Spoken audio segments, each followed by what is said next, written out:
সুতরাং ইসলামকে হেফাজত করা পৃথিবীর হেফাজত করার জন্য। আপনি যদি চান যে পৃথিবীটা বাকি থাকুক, উপায় একটা, ইসলামের হেফাজত করেন, দুনিয়া টিকে থাকবে। ইসলামের বিজয় মানবতার বিজয়, ইসলামের বিজয় ইনসাফের বিজয়, ইসলামের বিজয় কল্যাণের বিজয়, ইসলামের বিজয় সাম্যের বিজয়, ইসলামের বিজয় গোটা দুনিয়ার বিজয়। কারণ ইসলাম বিজয়ী থাকলে আর শুধু মুসলমান না, আর শুধু মানুষই না, বনের প্রতিটা প্রাণী পর্যন্ত ইনসাফের মধ্যে থাকে, শান্তির মধ্যে থাকে, রহমত এবং বরকতের মধ্যে থাকে। আর জমিন থেকে ইসলাম যত দূরে সরতে থাকে, ততই জমিনের মধ্যে আল্লাহর আযাব এবং গজব আসতে থাকে। কখনো দুর্ভিক্ষ আসে, কখনো করোনার মতো মহামারী আসে, কখনো ভূমিকম্প আসে, এক এক সময় এক এক আযাব আর গজব লেগে থাকে। মানুষ ভাবে দুনিয়ার সমাধান দিয়েই আমরা সমস্যাগুলোকে বিদায় করে ফেলবো। আর আপনি যতই চেষ্টা করেন মাস্ক পরে, নিয়মিত হাত ধুয়ে, আর হ্যান্ড স্যানিটাইজার আর বিভিন্ন হ্যান্ড ওয়াশ ব্যবহার করে করোনার সঙ্গে মোকাবেলা করে দুনিয়া থেকে করোনার তাড়িয়ে দিব, আল্লাহর কসম কোনোদিনও পারবেন না যতদিন আল্লাহর ফয়সালা। এগুলোর নিয়ন্ত্রণ আমাদের হাতে না, নিয়ন্ত্রণ কার হাতে? আর আল্লাহ তখনই আমাদের থেকে এগুলো সরিয়ে দিবেন যখন আমাদের উপর তিনি খুশি হয়ে যাবেন। কারণ আপনি যারা ভালোবাসেন তারা বিপদে ফেলতে চান না, বা সে বিপদে পড়ে যাক এটাও আপনি সয়ে নেন না। আপনার বউরে আপনি ভালোবাসেন, আপনার বউরে নিয়ে কেউ যদি বাজারের মধ্যেও খারাপ মন্তব্য করে, আপনি যদি আত্মমর্যাদাশীল স্বামী হয়ে থাকেন, চুপ করে বসে থাকবেন না। আপনার বউয়ের কানে এই সংবাদ পৌঁছুক বা না পৌঁছুক, আপনি কিন্তু তাকে তার অপরাধের উপযুক্ত শাস্তি ঠিকই বুঝিয়ে দেন। তো যতদিন পর্যন্ত আল্লাহরে খুশি না করতে পারবো, যতই চেষ্টা করে দুনিয়ার বাহ্যিক মাধ্যমগুলোকে দিয়ে আমরা এই জাতীয় জিনিসগুলোর মোকাবেলা করবো, কোনোদিনও পারবো না। বাংলাদেশের চাইতে আমেরিকা অনেক শক্তিশালী না, সব লাইনে এগিয়ে, সব দিক থেকে উন্নত, সায়েন্সে উন্নত, টেকনোলজিতে উন্নত, যত দিক লাগে সব দিকে উন্নত। কিন্তু বাংলাদেশে করোনা যতটা পছন্দ করেছে, এর চাইতে আমেরিকার একটু বেশি পছন্দ করে। আমেরিকার মধ্যে গভীর প্রেম, বাংলাদেশের তো মাঝখানে কমে গিয়েছিল, এমনকি একটা পর্যায়ে এসেছিল মানুষের মুখে মাস্কও দেখা যেত না। মানে ভাবেই বোঝা যায় করোনার বেশি একটা বাঙালি পাত্তা দেয়। এমনিও বাঙালি আবার কোনো জিনিসের সহজে পাত্তা দিতে রাজি না। বহু মানুষের সাক্ষাৎকার নেওয়া হয়েছে করোনার মধ্যে, তো করোনা কি এটি আমাকে ধরে না, এটি বড় লোককে ধরে, এরকম সাক্ষাৎকার দেয় না। আবার অনেকে বলেছে আমরা করোনার ডরাই না, আমরা আল্লাহরে ডরাই। আবার কেউ বলেছে আমাদের ঠান্ডা লাগে, আমরা নাপা খেয়ে সবকিছু সারাই নেই। বেচারা করোনা পৃথিবীর যেই দেশে গিয়েছে কিছু না কিছু ইজ্জত সম্মান পেয়েছে, এমন একটা দেশে আসলে আর একটু নামই দেখি করোনার হয়তো প্রেস্টিজে লেগে যাওয়ার কথা। কোন দেশে আল্লাহ আমার পাঠাইলা, যেই দেশে আমরা পাত্তাই দেয় না, রিক্সা লোক ভেড়া লোক আমার বলেই না আমি কি জিনিস। আফ্রিকার মতো দেশ আমার এত কদর করলো, কিন্তু এই দেশে লকডাউন দিয়েও মানুষের ঘরে রাখা যায়। তো বলছি না যে দুনিয়ার মধ্যে এই জিনিসগুলো তো আল্লাহ দেন আমাদের শুভবুদ্ধি উদয়ের জন্য, যে বান্দা জাহান্নামের দিকে তো অনেক দূর অগ্রসর হয়ে গেছো, এখনো সময় আছে, ইউটার্ন নিয়ে ব্যাকে চলে আসো। নইলে যদি তোমার পরকালে ডাক চলে আসে, এরপর তুমি যতই আফসোস করতে থাকো। আরে ফেরাউনও তো ঢুকতে ঢুকতে আফসোস করে করে ঘোষণা দিচ্ছিল আমান্না বিরাব্বিল আলামিন রব্বি মুসা ওয়া হারুন। সব ভণ্ডামি ছাইরা এখন মুসা আর হারুনের রব যিনি, রব্বুল আলামিন যিনি, তার উপর ঈমান আনলাম। কিন্তু যখন মৃত্যু যন্ত্রণা শুরু হয়ে যায়, প্রাণ যখন স্থগিত হয়ে যায়, তখন তওবা কবুল হয় না। কারণ আল্লাহর কাছে যেই ঈমান গ্রহণযোগ্য সেটার নাম আল্লাহ দিয়েছিল ইউমিনুনা বিল গায়ব, গায়বের উপর ঈমান। যখন চোখেই দেখে ফেললেন এটা তো আর গায়ব থাকলো না, গায়ব মানে তো অদৃশ্য। যখন দৃশ্য হয়ে গেল তখন আর এটার উপর ঈমান আনলে সেটা আর ঈমান হবে না, এই ঈমান আপনারা মুক্তি দিবে না। এজন্যই যেদিন পৃথিবীতে পূর্ব দিক থেকে না বরং পশ্চিম দিক থেকে সূর্য উদিত হবে, সেদিন অপরাধীরা সকলে আল্লাহর কাছে তওবা করতে থাকবে, কিন্তু তাদের কারো তওবা কবুল হবে না। মরার পর কেউ নাস্তিক থাকে না, বেঈমান থাকে না, কাফের মুশরিক থাকে না, মরাও লাগে না। যখন মালাকুল মউতকে দেখে ফেলে, মৃত্যুর ফেরেশতাকে দেখে ফেলে, সব ভণ্ডামি ছেড়ে দিয়ে ঈমান আনার চেষ্টা করে, কিন্তু সেই ঈমান বান্দাকে কখনোই মুক্তি দেবে না। মুক্তি দেবে যতদিন পর্যন্ত দৃশ্যমান না হয়, না দেখার পরও, না জানার পরও। শুধু আল্লাহ বলেছেন, রাসূল জানিয়েছেন, এই কারণে মানার নামই হলোই। এমন ইসলামের বহু বিধান আছে আকল দিয়েও বোঝা যায় না, এমনকি কোরআনের বহু আয়াত এমন আছে এটার অর্থই জানা যায় না, আলিফ লাম মিম অর্থ কি জানা যায় না। বড় বড় তাফসীরের কিতাব গুলোও লেখা থাকে আল্লাহু আ'লামু বিমুরাদিহি বিযালিক, এর অর্থ কি, ব্যাখ্যা কি, উদ্দেশ্য কি আল্লাহ ভালো জানেন। দুনিয়ার বিভিন্ন জন বিভিন্ন টাইম নিয়ে বলার চেষ্টা করে, যেমন কেউ কেউ তাফসীর করে যেখানে আলিফ মানে আল্লাহ, লাম মানে জিবরাইল, মিম মানে মুহাম্মদ, অর্থাৎ নাযালা হাযাল কুরআন বিওয়াসিতাতি জিবরিল মিনাল্লাহ আলা মুহাম্মদ। কিন্তু এগুলো তো মন গড়া ব্যাখ্যা, ইসলামের মধ্যে অকাট্য ব্যাখ্যা এই আয়াতগুলো কেউ দিতে পারবে না। কিন্তু দিতে পারি না বলে কি মানেন না? আলিফ লাম মিম কোরআনের আয়াত মানেন না? আমার পক্ষে গেলেও মানি, বিপক্ষে গেলেও মানি। এই আয়াত যদি আমার জান্নাতের সুসংবাদ শূন্য হয় তাও মানি, যদি জাহান্নামের ধমকি দেওয়া হয় তাও মানি। কারণ ইসলাম যখন কবুল করে ফেলেছে, আল্লাহ যা বলবেন সব মানবো। ইবলিসের মতো বলবো না আল্লাহ আমার যুক্তিতে মিলে নাই, আমার নদীকে ধরে নাই, মানবো না। আল্লাহ তুমি আমার বানাইলে আগুন দিয়া, তোমরা বানাইলে মাটি দিয়া, তো মাটি থাকে নিচে, আগুন থাকে উপরে, আমি ভিআইপি, আমি ভেরি ইম্পর্টেন্ট পার্সন, তা আমি কেন আদমের সামনে কোন দুঃখে নত হবো? আদম নিচের জিনিস নিচে থাকবে, আমি বললাম সামনে নত হবো কোন দুঃখে? তো যারা এরকম বিবেক দিয়ে ফিল্টারিং করে করে ইসলাম মানতে চায়, ওরা ইসলাম মানা লাগে না, ওরা হলো আল্লাহর গোলাম না, বরং বিবেক পূজারী। ইসলামের মধ্যে আল্লাহরে বাদ দিয়ে একটা উপাসনা করা যাবে না। বিবেকের পূজা করলেও কাফের, নফসের পূজা করলেও কাফের, শয়তানের পূজা করলেও কাফের। দুনিয়ার কোন মানুষ যেমন ফেরাউন, হামান, আবু জাহাল, এদের পূজা করলেও কাফের, চাঁদ সূর্যের পূজা করলেও কাফের, আগুনের পূজা করলেও কাফের, এমনকি কেউ যদি রাষ্ট্রের পূজা করে সেও কাফের। বলবেন তাইলে কি দেশকে ভালোবাসতে হবে না? আরে ভালোবাসা আলাদা শব্দ, পূজা আলাদা শব্দ। ভালোবাসলেই তারা পূজা করতে হয় না। ভালো তো বউরা বাসেন, পূজা করেন? বউরা শেষ করেন? বউয়ের জন্য নামাজ পড়েন? বরং আল্লাহর সামনে দাঁড়িয়ে বলেন ইয়াকা না'বুদু ওয়া ইয়াকা নাস্তাঈন, একমাত্র তোমারই উপাসনা করি, তোমারই গোলামি করি, আর বিপদে পড়লেও তোমারই কাছে সাহায্য চাই। আল্লাহরে বাদ দিয়া কার পূজা করলেই কাফের। দেশের পূজা করা যাবে? ভালোবাসা আলাদা, আল্লাহ বলছি ভালোবাসা আলাদা, পূজা আলাদা। বলবেন হুজুর তাইলে পূজা মানে কি? আমি বলবো কোন ক্ষেত্র যদি এমন হয় যেখানে ইমানের দাবি একটা, রাষ্ট্রের দাবি আরেকটা, এখানে এসে পরীক্ষা হবে আপনি কি পূজারী না প্রেমিক। যদি প্রেমিক হন, আপনার মধ্যে দেশের প্রেমের চাইতেও আল্লাহর প্রেম কম থাকবে না বেশি? কারণ দেশে এক পাল্লায় রাখলে আর আল্লাহরে এক সাইডে রাখলে দেশের পাল্লা ভারী হবে না? এই দেশ কার মাখলুক? কার সৃষ্টি? শুধু দেশ না, আসমান জমি সরকার সৃষ্টি। সৃষ্টি বড় না স্রষ্টা বড়? স্রষ্টার জন্য সৃষ্টিরে ছাড়া যায়, সৃষ্টির জন্য স্রষ্টারে ছাড়া যায় না। আমার নবী ঈমান হেফাজতের জন্য মক্কা ছাড়েন নাই, শুধু মক্কার না আল্লাহর ঘর কাবা ছাড়েন নাই। সেই কাবা যাওয়ার জন্য আমরাও সারা জীবন পেরেশান হয়ে থাকি। এমনকি আল্লাহর কাছে এই দোয়া আমরা করি, আল্লাহ মরার আগে একটা বার হলো ওই ঘরটা জিয়ারতের তৌফিক। যে ঘরের জন্য আমাদের এত দরদ, যেখানে 1 রাকাত নামাজ পড়লে আমরাই বলি 1 লাখ রাকাত নামাজের সওয়াব। নবী সেই ঘর ছাড়লেন কেন? কারণ একটা, যদি সেই ঘরে থেকেও, পয়েন্ট খেয়াল করেন, যদি আল্লাহর ঘর, এই পৃথিবীর প্রথম ঘর, এই পৃথিবীর সবচাইতে দামি ঘর, যদি সেখানে থেকেও ঈমানের উপর শতভাগ অবিচল না থাকা যায়, ঈমানের কথা শতভাগ স্পষ্ট ভাষায় বলা না যায়, নবীর আদর্শ সেখানে থাকাও যাবে না। তাহলে যদি ঈমানের জন্য কাবাই ছাড়া যায়, ঈমানের জন্য জগতের সব ছাড়া যায়। আজকাল অনেকে বলে সবার উপর দেশ, কেউ বলবো সবার উপর মানবতা, কিন্তু আমরা বলবো আল্লাহু আকবার। সবার উপর কে? সবার উপর কে? আল্লাহু আকবার যে আরবিতে বলেন ওটা বাংলায় কইল, সবার উপর কে?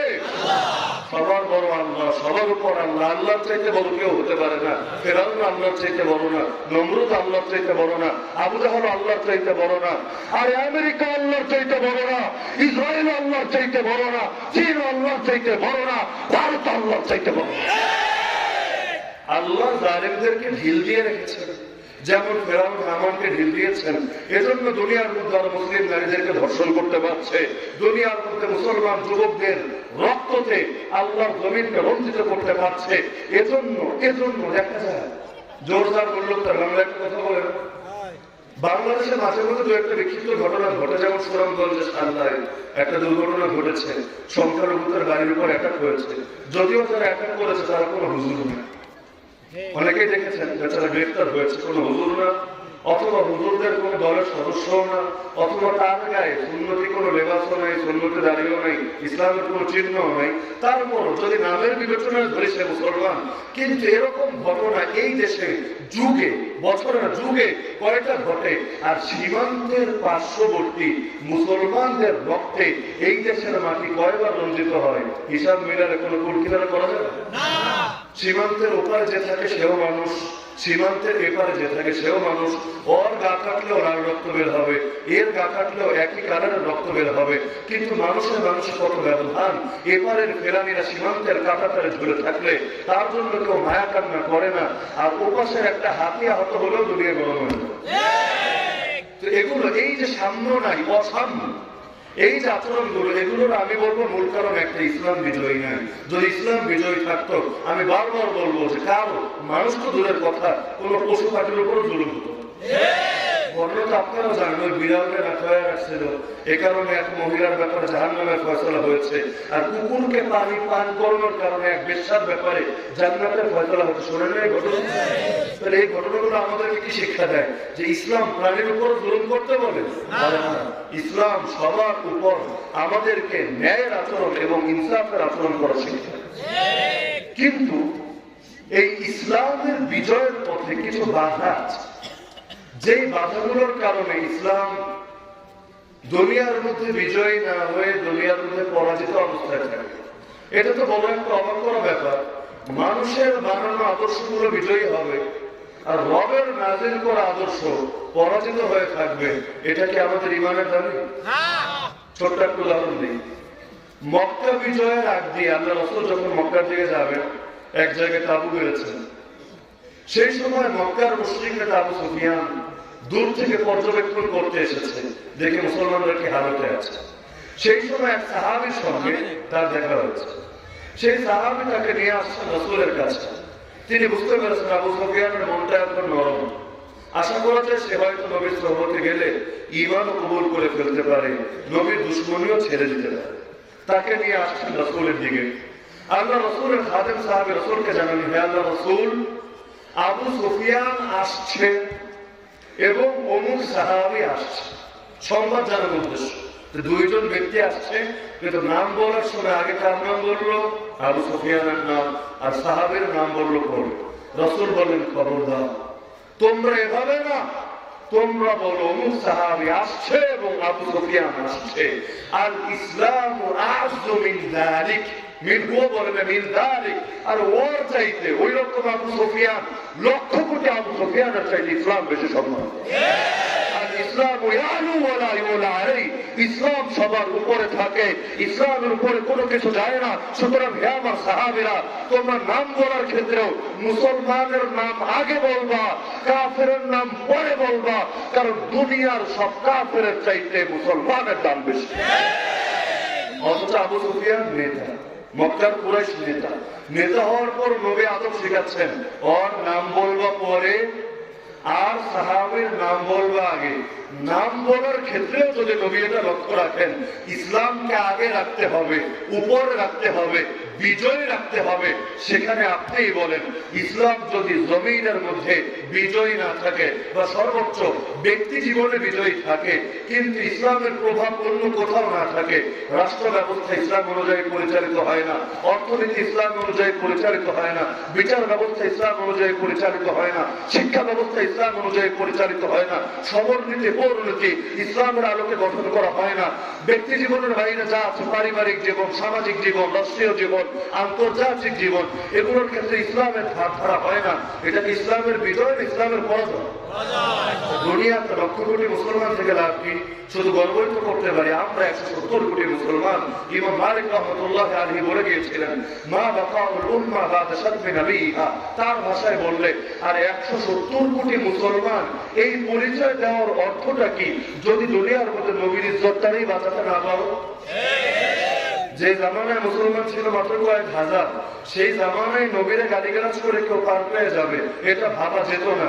সেখানে 170 কোটি, এই সংখ্যার গর্ব দিয়ে কি হবে? ইসলাম তো সংখ্যা দিয়ে বিজয়ী হয় না। হুনাইনের ময়দানে 10,000 জন গিয়েছিলেন, পরাজয় এসেছে প্রথম দিকে। বদরের ময়দানে 313 জন গিয়েছিলেন, এর মধ্যে 8 জনকে বিভিন্ন দায়িত্বে রেখে 305 জন নেমেছিলেন। আল্লাহর কি কুদরত, 305 জনের হাতে ইসলাম বিজয়ী হয়ে গেল, কুফরের মেরুদণ্ড ভেঙে গেল। তার মানে বিজয় সংখ্যা দিয়ে আসে না, বিজয় বাহ্যিক শক্তি দিয়ে আসে না, বিজয় আসে রবের নুসরত দিয়ে, রবের সাহায্য দিয়ে। বান্দা যখন রবের সঙ্গে নিবিড় সম্পর্ক করে ফেলে এবং রবের দিন হেফাজত করার জন্য খালেস নিয়তে ময়দানে নেমে আসে, আল্লাহ তাদের হাতে ইসলামকে বিজয়ী করে দেন এবং ইসলামের বিজয়ের সওয়াব হিসাবে তাদেরকে জান্নাতুল ফিরদাউস দান করেন। কিন্তু ইসলামের বিজয়ের পথে বড় বড় কিছু বাধা আছে। বলবেন হুজুর বাধা তো সোজা, কাফের মুশরিকরা বাধা। আমি বলবো না, এর চাইতে বড় বাধা আছে। কি সেটা? আল্লাহ নবী একদিন আল্লাহর কাছে 3টা দোয়া করেছেন। আল্লাহ নবী 2টা দোয়া কবুল করে নিয়েছেন, আর একটা দোয়া আখিরাতের জন্য রেখে দিয়েছেন। যে 2 দোয়া কবুল করেছেন এর মধ্যে একটা দোয়া ছিল, আল্লাহুম্মা লা তুসাল্লিত আলাইহিম আদুওয়াম মিন সিওয়া আনফুসিহিম ফায়াস্তাবিহা বাইদাতাহুম।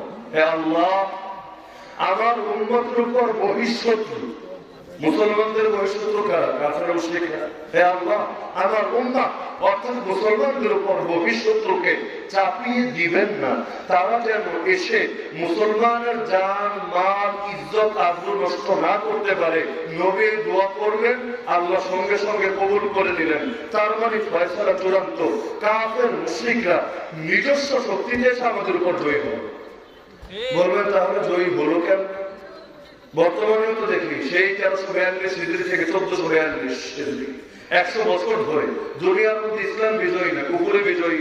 কেমনে হলো? 2টা জবাব। এক হলো এর পেছনে হয়তো নিজেদের কোনো ভুল আছে, যেমন উহুদের ময়দানে নিজেদের ভুল ছিল। 50 জন সাহাবীকে পাহাড়ের উপর রেখে এসেছিলেন, নবী তাদেরকে স্থির থাকতে বলেছিলেন, যে কোনো পরিস্থিতি আসুক, এমনকি বিজয় আসলেও তারা যেন সরে না যায়। কিন্তু তারা আল্লাহর নবীর আদেশ রক্ষা করে নাই। যখন দেখেছে বিজয় তো চলে এসেছে, গনিমত সংগ্রহ করার জন্য তারা নেমে এসেছে, তাদের আমির তাদেরকে না করেছিল, আরে নবী তো শর্তে না করেছেন যে কোনো পরিস্থিতি আসুক, যতক্ষণ ভিন্ন কমান্ড না আসে তোমরা এই জায়গায় স্থির থাকো। কিন্তু আমিরের কথা শোনে নাই, তারা নিজের যুক্তি দিয়ে সেখান থেকে সরে পড়েছে। সেই সময় খালিদ বিন ওয়ালিদ রাদিয়াল্লাহু আনহু মুসলমান হন নাই, কাফের ছিলেন, তিনি যুদ্ধ থেকে পলায়ন করছিলেন। হঠাৎ করে দেখলেন পাহাড়ের ওই জায়গায় মাত্র গুটি কয়েক সাহাবী আছে, 50 জনের অধিকাংশ সরে গেছে। তিনি ভাবলেন এটাই সুযোগ, এখন মুসলমানরা গনিমত সংগ্রহে ব্যস্ত, এই সুযোগের পেছন থেকে অ্যাটাক করলে ওদেরকে পরাজিত করা যাবে। তো এই বীর সেনানী খালিদ বিন ওয়ালিদ সেই সুযোগে অ্যাটাক করে বসলেন। প্রথমেই পাহাড়ের উপরে থাকা গুটি কয়েক সাহাবীকে শহীদ করলেন, এরপর পেছন থেকে এসে এমন ভাবে অ্যাটাক করলেন 70 জন মুসলমান সেখানে শহীদ হয়ে গেল। নিশ্চিত বিজয় লাভের পরও নবীর আদেশ না মানার কারণে, নিজেদের ভুলের কারণে পরাজয় চলে আসলো। এটা হলো এক ধরনের সমস্যা। 2 নম্বর সমস্যা হলো মুনাফিকদের না চেনার কারণে এবং মুনাফিকরা নিজেদের ভেতরে থেকে শিকড় কাটার কারণে উম্মাহ পরাজিত হয়। এই কারণে কোরআনুল কারীম আমার আল্লাহ 28 নম্বর তার একটা রাষ্ট্র সূরাই নাযিল করেছেন, যে সূরার নাম সূরা মুনাফিকুন। এই সূরার মধ্যে আল্লাহ বলেছেন হুমুল আদু, এই মুনাফিকরাই তোমাদের দুশমন। বড় দরকার ছিল মুনাফিকরাও তোমাদের দুশমন। শেষে অশ্বই লাগালে আলাদা অর্থ হয়, ও লাগালে আলাদা অর্থ হয়। যদি বলতে মুনাফিকরাও তোমাদের দুশমন, তাইলে বুঝতে হবে দুশমন আরো অনেক আছে, নাস্তিকরাও দুশমন, কাফের বেঈমানরাও দুশমন। কিন্তু আল্লাহ বেশি গুরুত্ব বোঝানোর জন্য বলছেন মুনাফিকরাই তোমাদের দুশমন, ফাহদারহুম, সুতরাং তাদের ব্যাপারে সতর্ক থাকো। নিজে বাঁচতে চাইলে, উম্মতকে বাঁচাতে চাইলে, দ্বীনকে বিজয়ী করতে চাইলে, আল্লাহর জমিন আল্লাহর দ্বীনকে সমুন্নত রাখতে চাইলে মুনাফিকদের ব্যাপারে সতর্ক থাকো। কাতালাহুমুল্লাহ, আল্লাহ নিজেই মুনাফিকদের বিরুদ্ধে লড়াই অবতীর্ণ হয়েছেন, অথবা আরেক অর্থ আল্লাহ তাদেরকে ধ্বংস করেছেন। তো তোমরা কেন তাদের ব্যাপারে কঠোর হবে না আর তাদের ব্যাপারে সতর্ক থাকবে? পৃথিবীর ময়দানে ময়দানে তাকালে দেখবেন এই উম্মতের যতগুলো বড় বড় পরাজয় এসেছে সবগুলোর পেছনে সবচাইতে গুরুত্বপূর্ণ এবং বড় ভূমিকা ছিল মুনাফিক। সেই মুনাফিক মির্জাপুরের নামে আসুক, মীর সাদেকের নামেই আসুক, ইবনে আলকামের নামেই আসুক, সেই চেঙ্গিস খান, হালাত খানের মঙ্গোলীয় বাহিনী পুরো মুসলিম বিশ্বকে যে পরাজিত করেছিল, দারুল খিলাফা বাগদাদের মধ্যে রক্তের বন্যা বয়ে দিয়েছিল, একদিনে 70,000-এর বেশি মানুষকে হত্যা করেছিল। এমনকি বইগুলো, মুসলমানদের লাইব্রেরিগুলোকে বিরাট করে বইগুলো নিয়ে নদীর মধ্যে ফেলেছিল। অবস্থা এমন হয়েছিল, ইতিহাসে পাওয়া যায়, নদীর রঙই বিবর্ণ হয়ে কাল যে রং ধারণ করেছিল, বইয়ের কালি উঠে এত বেশি নির্যাতন তারা করেছিল। সুযোগ পেয়েছিল কিভাবে? নিজস্ব শক্তি দিয়ে পারে নাই।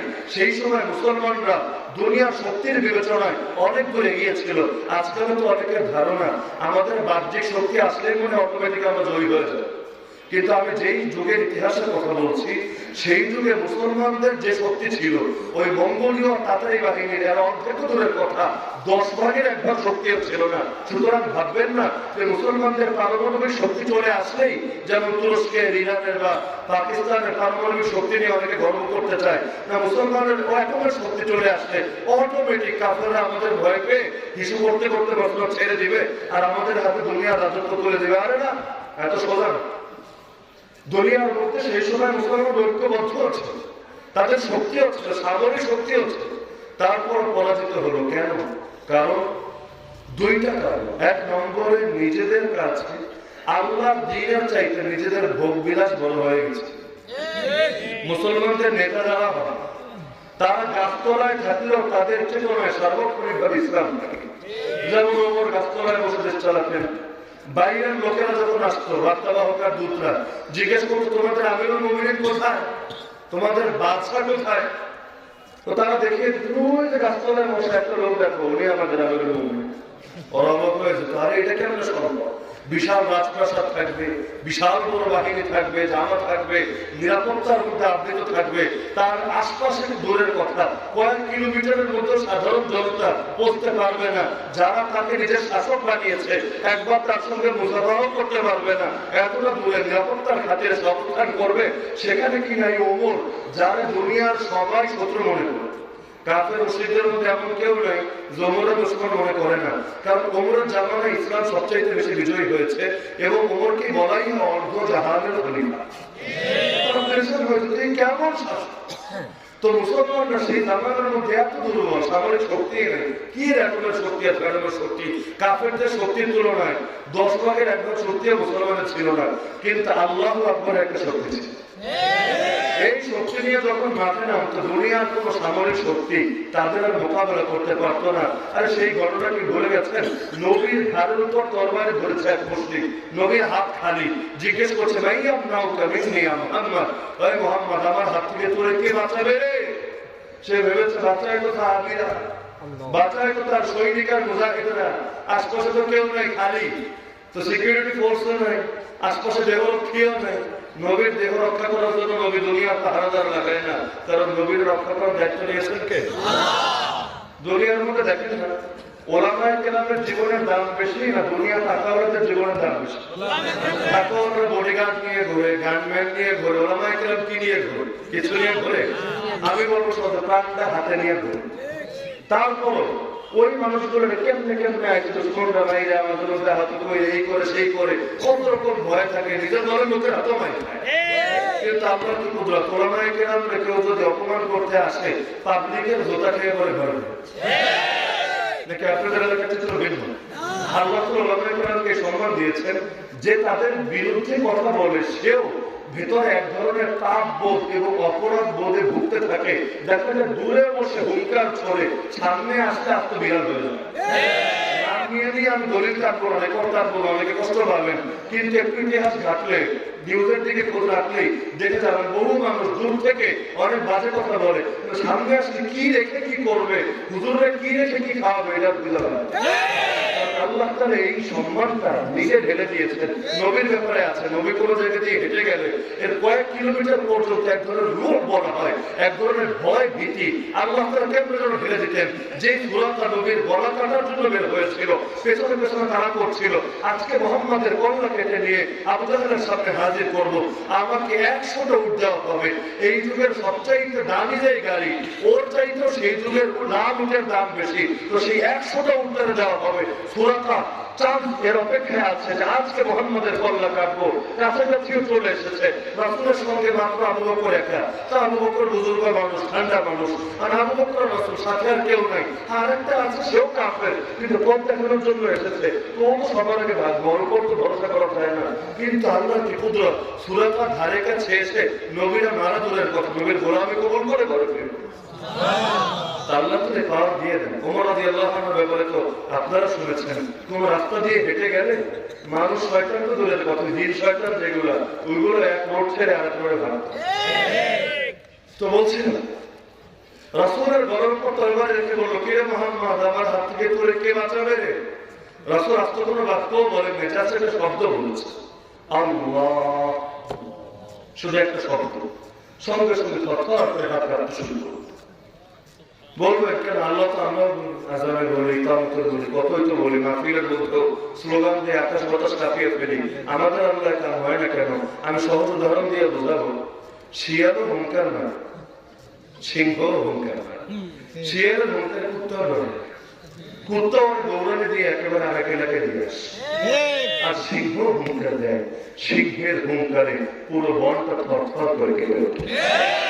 আমরা যখন সিংহ ছিলাম মুখ দিয়ে একে বাক্য বলতাম, কিন্তু আমাদের এই বাক্য শুনে তৎকালীন পৃথিবীর পরাশক্তি, সুপার পাওয়ার, রোম আর পারস্যের প্রাসাদের মধ্যে পর্যন্ত কম্পন ধরে যেত। শাহজালালের আল্লাহু আকবারের ধ্বনিতে রাজা গৌর গোবিন্দর প্রাসাদ ভেঙে ঘাট হয়ে যেত।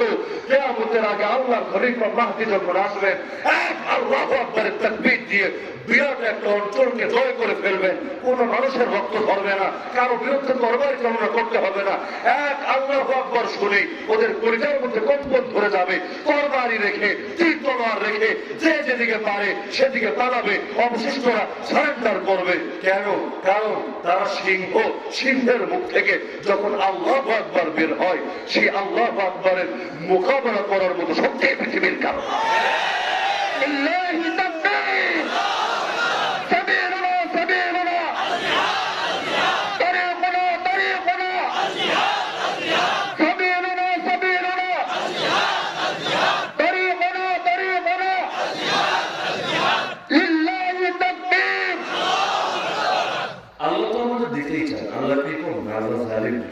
আল্লাহ চান যে ইসলাম বিজয়ী থাকুক, মুসলমান দুনিয়াতে মাথা উঁচু করে বেঁচে থাকুক, তার কপাল এক আল্লাহ ছাড়া আর কারোর সামনে নত না হোক। কিন্তু দেয় না কেন? আমি বলবো উত্তর সোজা। যখন মন্ত্রী পরিষদ গঠন করা হয়, তো তখন মূল যিনি থাকেন তিনিও চান যে মন্ত্রী তো বানাবেন, বানানোর জন্যই তো তিনি অপেক্ষায় আছেন। কিন্তু তাই বলে যারা তারা বানায় দেয়, রাস্তাঘাট থেকে 10 টাকা ধরে যায় না, মন্ত্রী চেয়ারে বসায় নাকি অনেক যাচাই বাছাই করে, যোগ্য লোক না পেলে প্রয়োজনে কিছুদিন অপেক্ষা করে, প্রয়োজনে প্রতিটা ডিপার্টমেন্টের জন্য যোগ্য লোক না পাওয়া গেলে এক লোক দিয়ে 3-4টা ডিপার্টমেন্ট চালায়, পরবর্তীতে ভালো লোক পাওয়া গেলে তার বিকল্প হিসেবে নেওয়া হয় এবং তখন ডিপার্টমেন্ট গুলোকে আলাদা আলাদা ভাগ করা হয়। দুনিয়াতে এমন হয় না? আল্লাহ দিতে চান, তবে আল্লাহ অযোগ্যকে কেন দিবেন, অপাত্রে কেন দিবেন? আল্লাহর পক্ষ থেকে যে নিয়ামত গুলো আসে এগুলো তো দামি। আপনি দুধ ঢালবেন কোন পাত্রে, আপনিও কিন্তু আগে দেখে নেন যে পাত্রটা নোংরা কিনা, পাত্রটা নাপাক কিনা।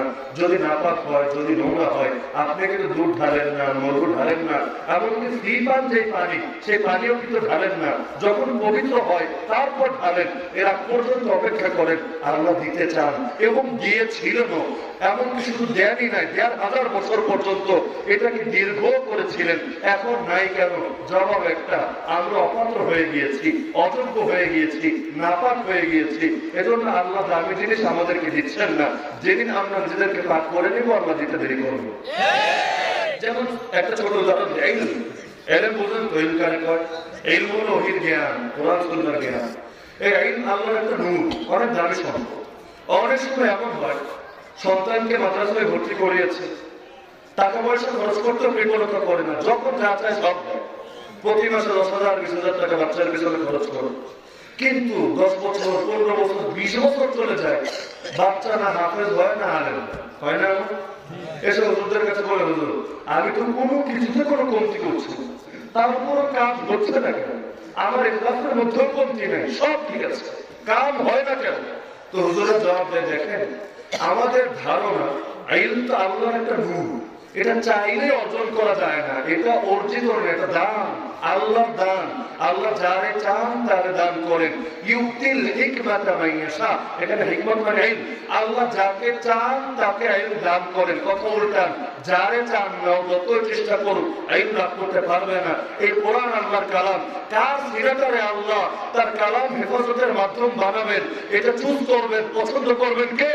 আল্লাহ। এখন আল্লাহ যদি পছন্দ না করে যতই টাকা খরচ করেন, যতই কান্না করেন, পাবেন? আল্লাহকে জোর করে অর্জন করা যায়? তো বলেন আল্লাহ দেয় না কেন? আল্লাহ দিতে সমস্যা কোথায়? আর আল্লাহ দিতেই চায়, তাহলে পাচ্ছে না কেন? দোষটা নিজের মধ্যে, নয়তো নিজের সন্তানের মধ্যে খুঁজে বের করেন। হয়তো আপনার সন্তান গুনাহ করে, প্রকাশ্যে না করলে গোপনে করে। বিশেষ করে কুপ্রবৃত্তি জড়িত গুণাগুলো তো লিপ্ত। চোখের হেফাজত করে না, অন্তরের হেফাজত করে না, লজ্জাস্থানের হেফাজত করে না। এই গুণাগুলো করতে করতে গুণা যখন একটা করে, অন্তরে একটা কালো স্পট করে। যদি তওবা করে দূর হয়, তওবা না করলে বাকি থাকে, আরেকটা গুণা করে, আরেকটা করে, করতে করতে এক পর্যায়ে অন্তরটা কালো হয়ে যায়। তখন আর কিচ্ছু ঢোকে না, হেদায়েত ঢোকে না, হক ঢোকে না, কোরআন ঢোকে না, আইন ঢোকে, কিছুই ঢোকে না। তো হয়তো সে গুনাহ করে অন্তরটাকে কালো বানিয়ে ফেলেছে, এখন আর কাজ হয় না। নতুবা আপনি যে ইনকাম তার পেছনে ব্যয় করছেন, এগুলো হয়তো হারাম। এখন হারাম জিনিস ব্যয় করে হারাম জিনিস কেমনে পাবেন? পেশাব দিয়ে ধুইলে কাপড় কি পবিত্র হবে? আরে হবে নাকি? নাপাক জিনিস ধুয়ে কোন জিনিসকে পাক করা যায়? অথবা এমন হতে পারে আপনি কোন আলেমের সঙ্গে বেয়াদবি করেছেন, সেই আলেমের অভিশাপ আছে আপনার উপর। আলেমদের সঙ্গে বেয়াদবি করার একটা কঠিন পরিণাম হলো, এটা কোন হাদিসের কথা না, কিন্তু যুগে যুগে এটা বাস্তবতা দেখা দিয়েছে, কেউ যদি আলেমের সঙ্গে বেয়াদবি করে আল্লাহ তাআলা তার বংশ থেকে এলেম উঠিয়ে নেন। এর একটা প্রমাণ কোরআনে পাবেন, সূরা কাউসার আয়াত নম্বর 3, ইন্না শানিয়াকা হুয়াল আবতার। হে নবী, যারা আপনার প্রতি শত্রুতা পোষণ করে ওদের ল্যাজ কাটা। ল্যাজ কাটার ব্যাখ্যা করা হচ্ছে নির্বংশ, অর্থাৎ ওদের বংশটাই নির্বংশ হয়ে যাবে যারা নবীর প্রতি দুশমনী পোষণ করবে। এখন আলেম যে হয়, আলেম কারে বলে? আলেম তারই বলা হয় যে নবীর ওয়ারিস, নবীর প্রতিনিধিত্ব করে। কেউ যদি নিজের বড় মৌলবী পরিচয় দিয়ে নবীর প্রতিনিধিত্ব না করে, বাতিলের প্রতিনিধিত্ব করে, তাগুতের প্রতিনিধিত্ব করে, কাফের মুশরিকদের দালালি করে, তাহলে তো আলেম বলা হয় না, ভণ্ড বলা হয়।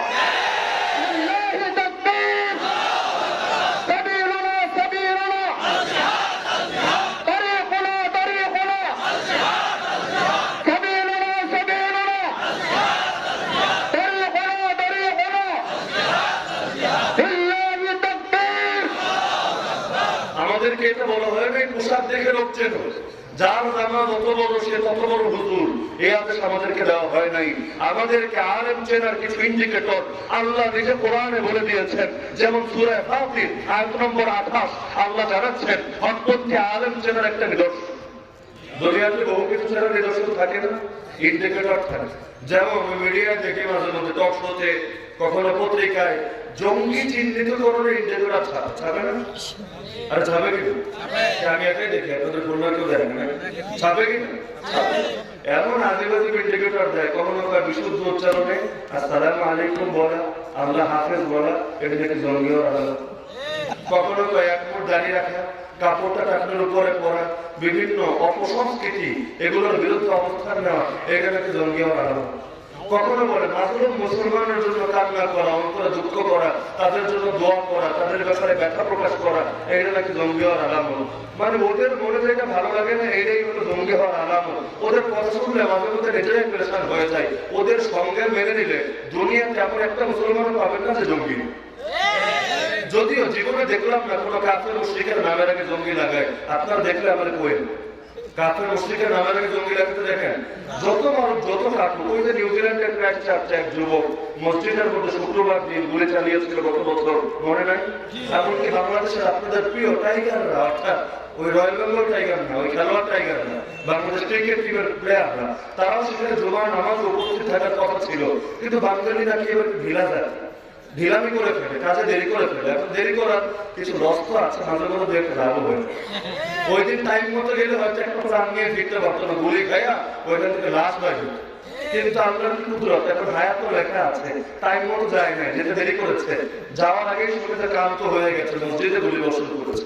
আর যেই যুবক গুলিটা চালালো, পরবর্তীতে তাকে গ্রেফতার করা হয়েছে। দেখা গেল সে যে অস্ত্রগুলো ব্যবহার করেছে সেই অস্ত্রগুলোর মধ্যে কালো কালি দিয়ে বড় বড় ক্রুসেডার যোদ্ধার নাম লেখা।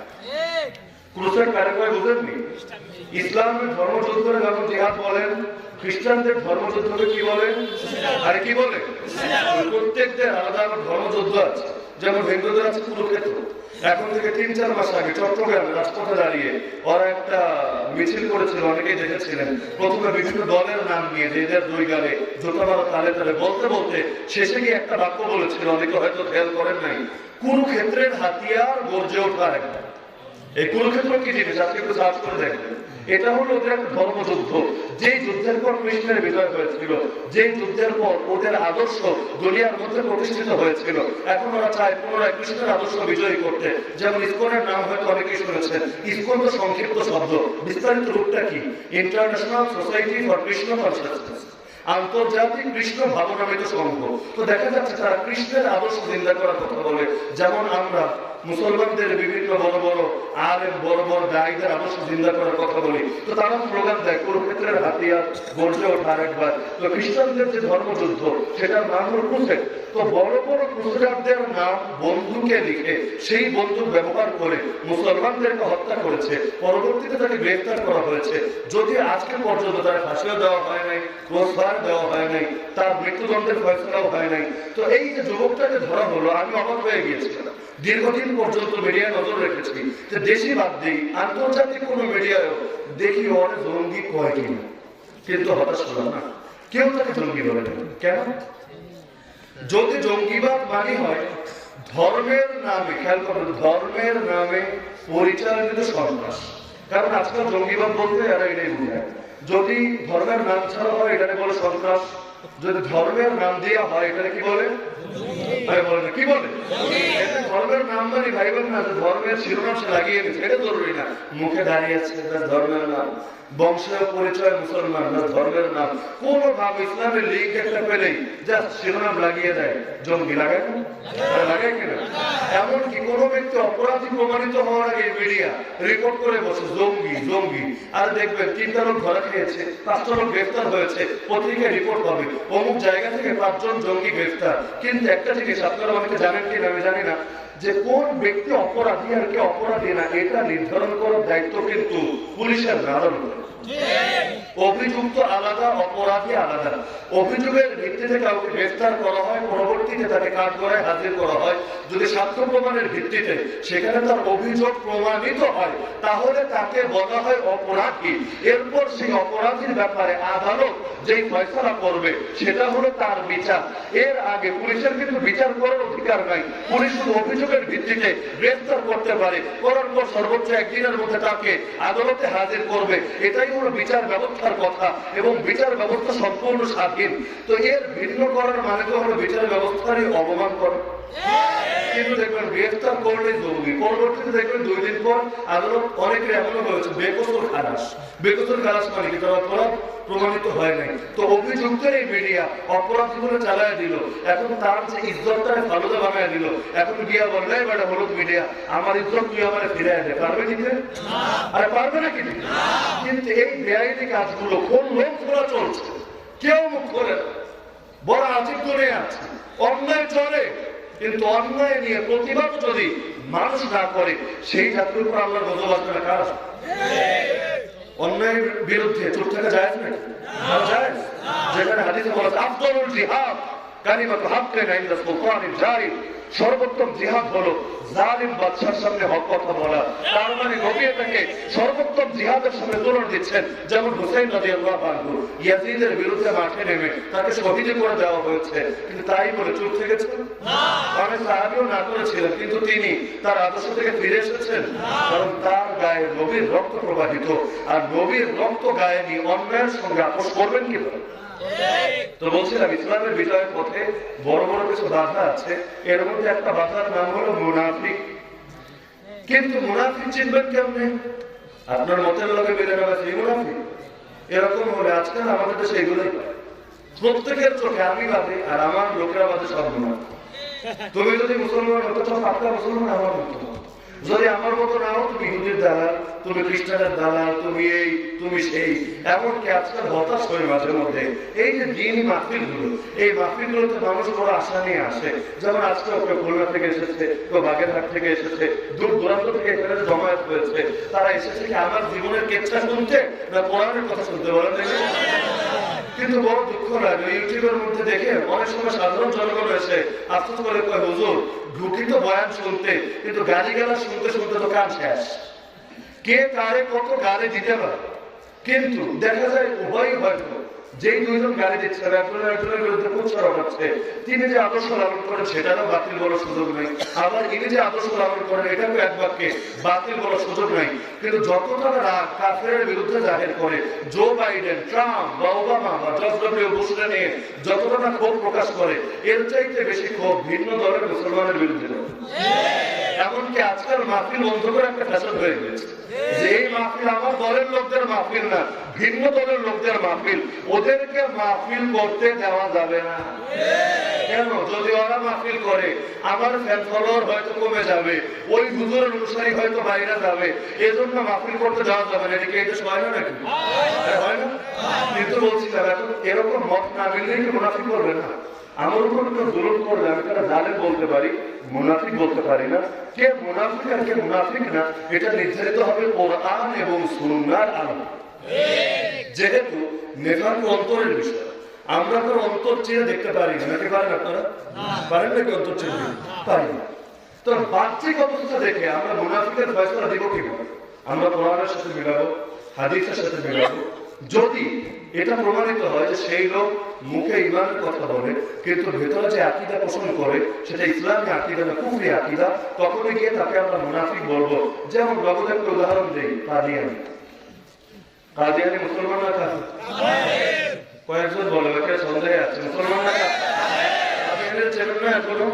গোলাম আহমদ কাদিয়ানির অনুসারী যারা নিজেদেরকে আহমদে মুসলিম জামাত নামে পরিচয় দেয়, তাদের আকীদা হলো গোলাম আহমদ কাদিয়ানি একজন নবী, শুধু নবী না, তিনি আবার ঈসা, তিনি মাহদী, তিনি হলো একের ভেতর সব।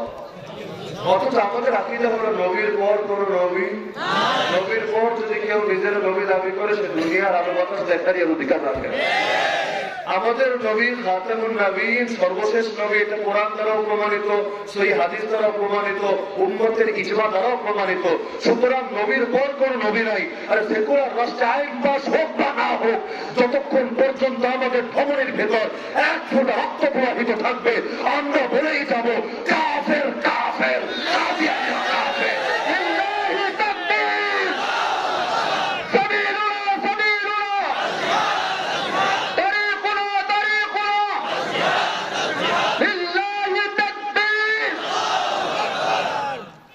আপনি বলতে পারেন ওদেরকে কাফের বলতেই হবে কেন?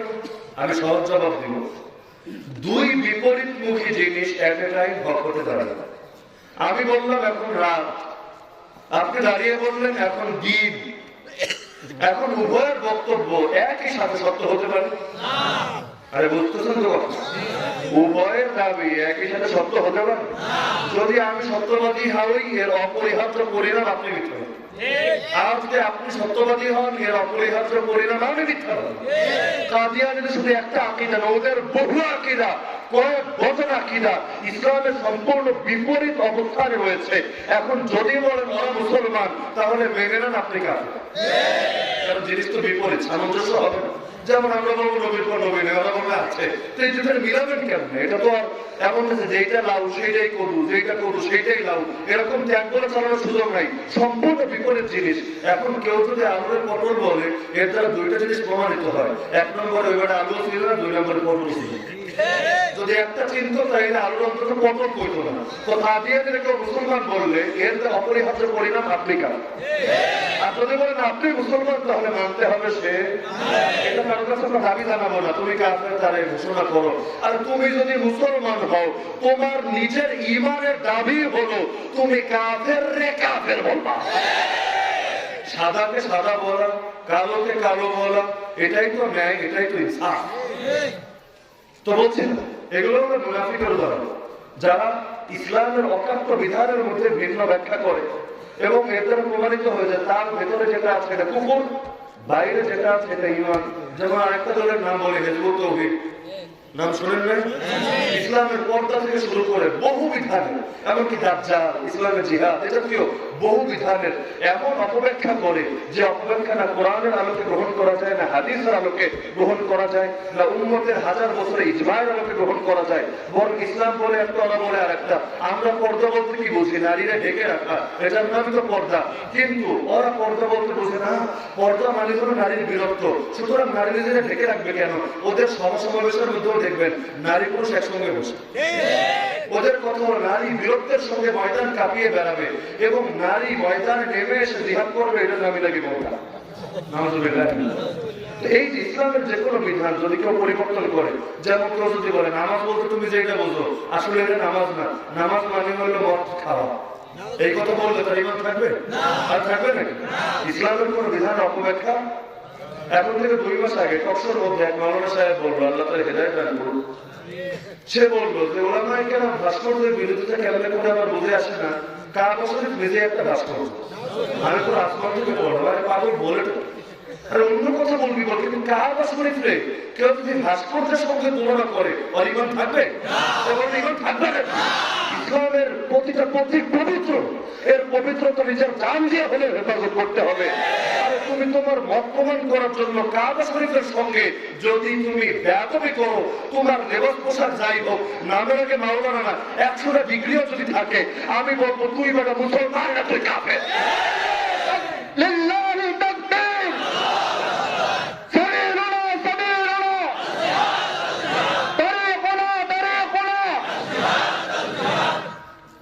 মুনাফিকদের নিদর্শন তো অনেক, সব বলতে চাইলে কয়েক রাত পার হলে আলোচনা শেষ হবে না। আমার ধৈর্য শেষ না হলে আপনাদের ধৈর্য শেষ হবে। বাড়িতে বিভিন্ন অপেক্ষায় আছে, অনেকের পেটের মধ্যে খাবারের চাহিদা অনুভব হচ্ছে, কেউ ঘরের দিকে তাকাবে, রাত তো কম হইল না, আর কত ছাড়বে না। তা আমার ধৈর্য শেষ না হলে আপনাদের ধৈর্য শেষ হয়ে যাবো। এজন্য সব বিষয় বলবো না, 2-1টা, এবং যেগুলো বর্তমান সময়ের সঙ্গে প্রাসঙ্গিক এমন মুনাফিক চেনা 2-1টা এক্সিকিউটর বলে যাব। শুধু জঙ্গি চিনবেন সারা জীবন, মুনাফিক চেনা রাখবো না, তাই ইমান বাঁচাবেন কেন? ইমান বাঁচাতে চাইলে মুমিনও চিনতে হবে, মুনাফিকও চিনতে হবে, আলো চিনতে হবে, অন্ধকারও চিনতে হবে। যে ব্যক্তি অন্ধকারকে চেনে সে অন্ধকার থেকে বাঁচার চেষ্টা করবে, আগেই মোমবাতি কিনে রাখবে, আগেই হারিকেনের তেল সংগ্রহ করে রাখবে, আগেই বিদ্যুৎ চলে গেল ভিন্ন বিকল্পের ব্যবস্থা রাখবে। যে অন্ধকারই চেনে না, সে অন্ধকার থেকে বাঁচার উদ্যোগ কিভাবে নেবে? মুনাফিক সম্পর্কে আলোচনা শুধু এজন্যই শুনবেন না যে অন্য মানুষ মুনাফিক কিনে যাচাই করবো, 1 নম্বর শুনবেন নিজের ইমান রে যাচাই করার জন্য। আমার মধ্যে আবার মুনাফিকের নিদর্শন ঢুকে গেল কি? সাহাবীরা নিজেদের ইমানের ব্যাপারে ভয় পেতেন। আবু বকরের মতো লোক, হানজালার মতো লোক রাসূলের কাছে গিয়ে বললেন, রাসূল আমরা মনে হয় মুনাফিক হয়ে গেছি, কিন্তু আমরা তো সেই জাতি যাদের ইমান হলো বুলেট প্রুফ ইমান, কোন বুলেটের আঘাতে ক্ষয়ক্ষতি হবে। স্টেনলেস স্টিল জীবনে জন্ম করো, একবার যে কালেমা পড়ছি, যত আকাম কোটাম করি, ইমান ঠিক আছে, ইমানে কোনো সমস্যা নাই।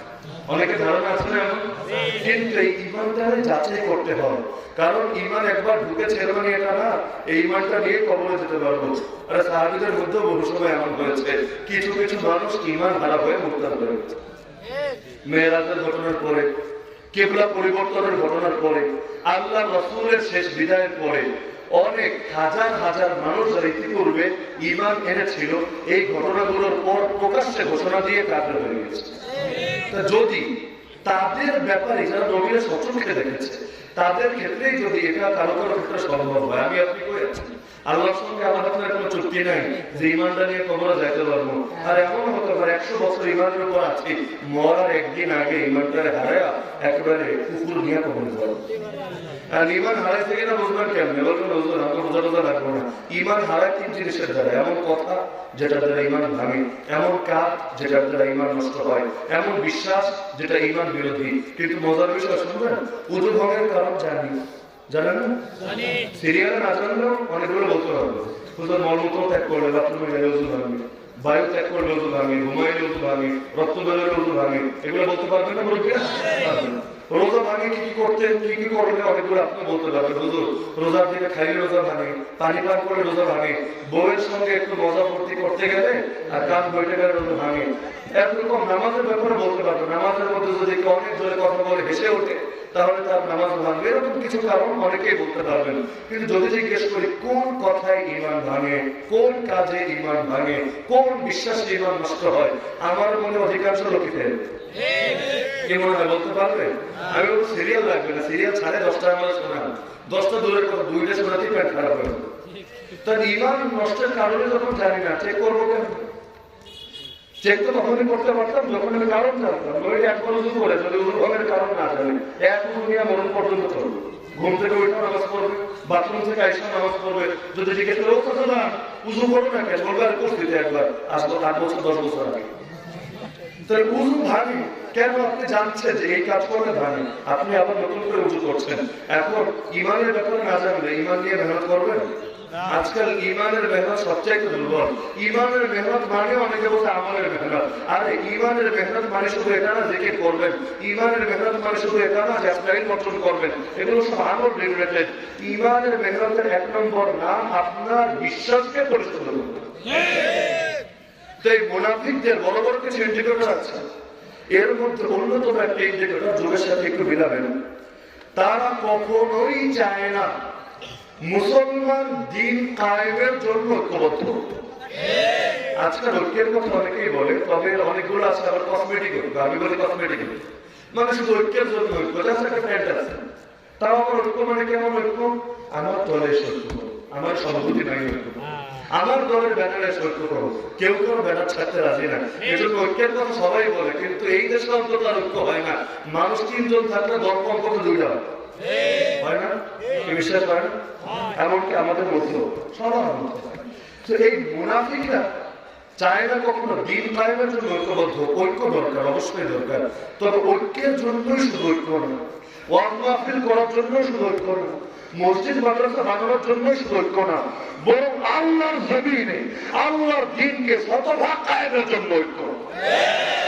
যদি দুনিয়ার 170 কোটি মুসলমান ঐক্যবদ্ধ হয়ে যায়, কিন্তু আল্লাহর জমিনে কোরআনের বিধান কায়েম না করতে পারে, নবীর ইজ্জতকে হেফাজত করতে না পারে, মাজলুমের চোখের পানি মুছে দিতে না পারে, ধর্ষিতা নারীর অন্তরে সান্ত্বনার পরশ ঘোরাতে না পারে, এই ঐক্যের 2 পয়সাও দাম নাই।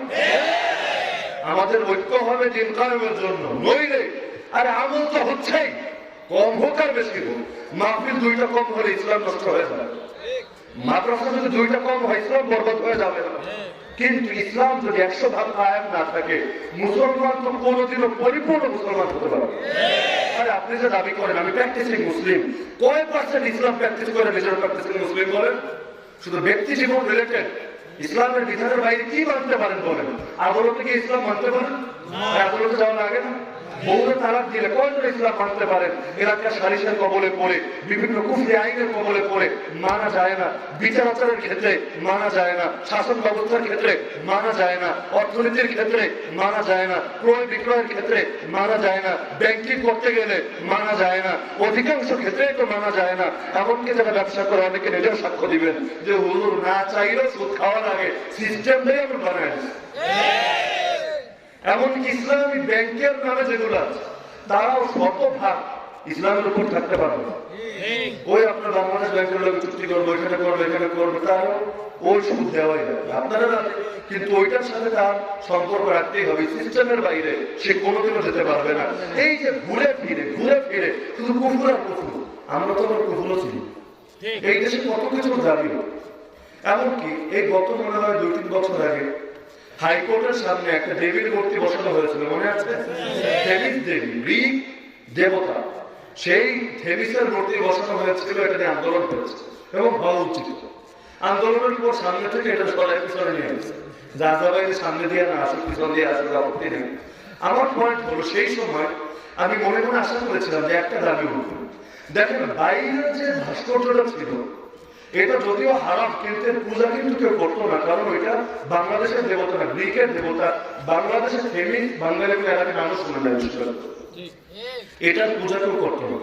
কিন্তু হাইকোর্টের ভেতরে যেটা চলে এটার পূজা ঘুরে ফিরে সবারই করা, ইচ্ছায় হোক অনিচ্ছায়, হুজুর হোক খেজুর, প্র্যাকটিসিং মুসলমান হোক আর প্র্যাকটিসিং নেতা হোক, যেই সেখানে যাবে নিজের অজান্তে না চাইলেও তাকে সেই সেকুলার আইন মেনে নিতে হবে, যেগুলোর অনেকগুলো স্পষ্ট ইসলামের সঙ্গে সামঞ্জস্য। আমি মনে মনে আশা করেছিলাম দুইটা জিনিসের একটা হবে, হয়তো দাবি করা হবে বাইরের মূর্তিও সরাও, ভেতরের কুকুরেও সরাও, যেহেতু এটা সংখ্যাগরিষ্ঠ মুসলমানের দেশ, গণতন্ত্রের দাবি হয় ইসলাম না, গণতন্ত্রের দাবি, যে গণতন্ত্রের কথা তোমরা বলো সেই গণতন্ত্রের মূল মন্ত্রই হলো সকল ক্ষমতার মালিক জনগণ, তার মানে অধিকাংশ জনগণ যেদিকে থাকবে তোমরা সেটার পক্ষেই থাকবা।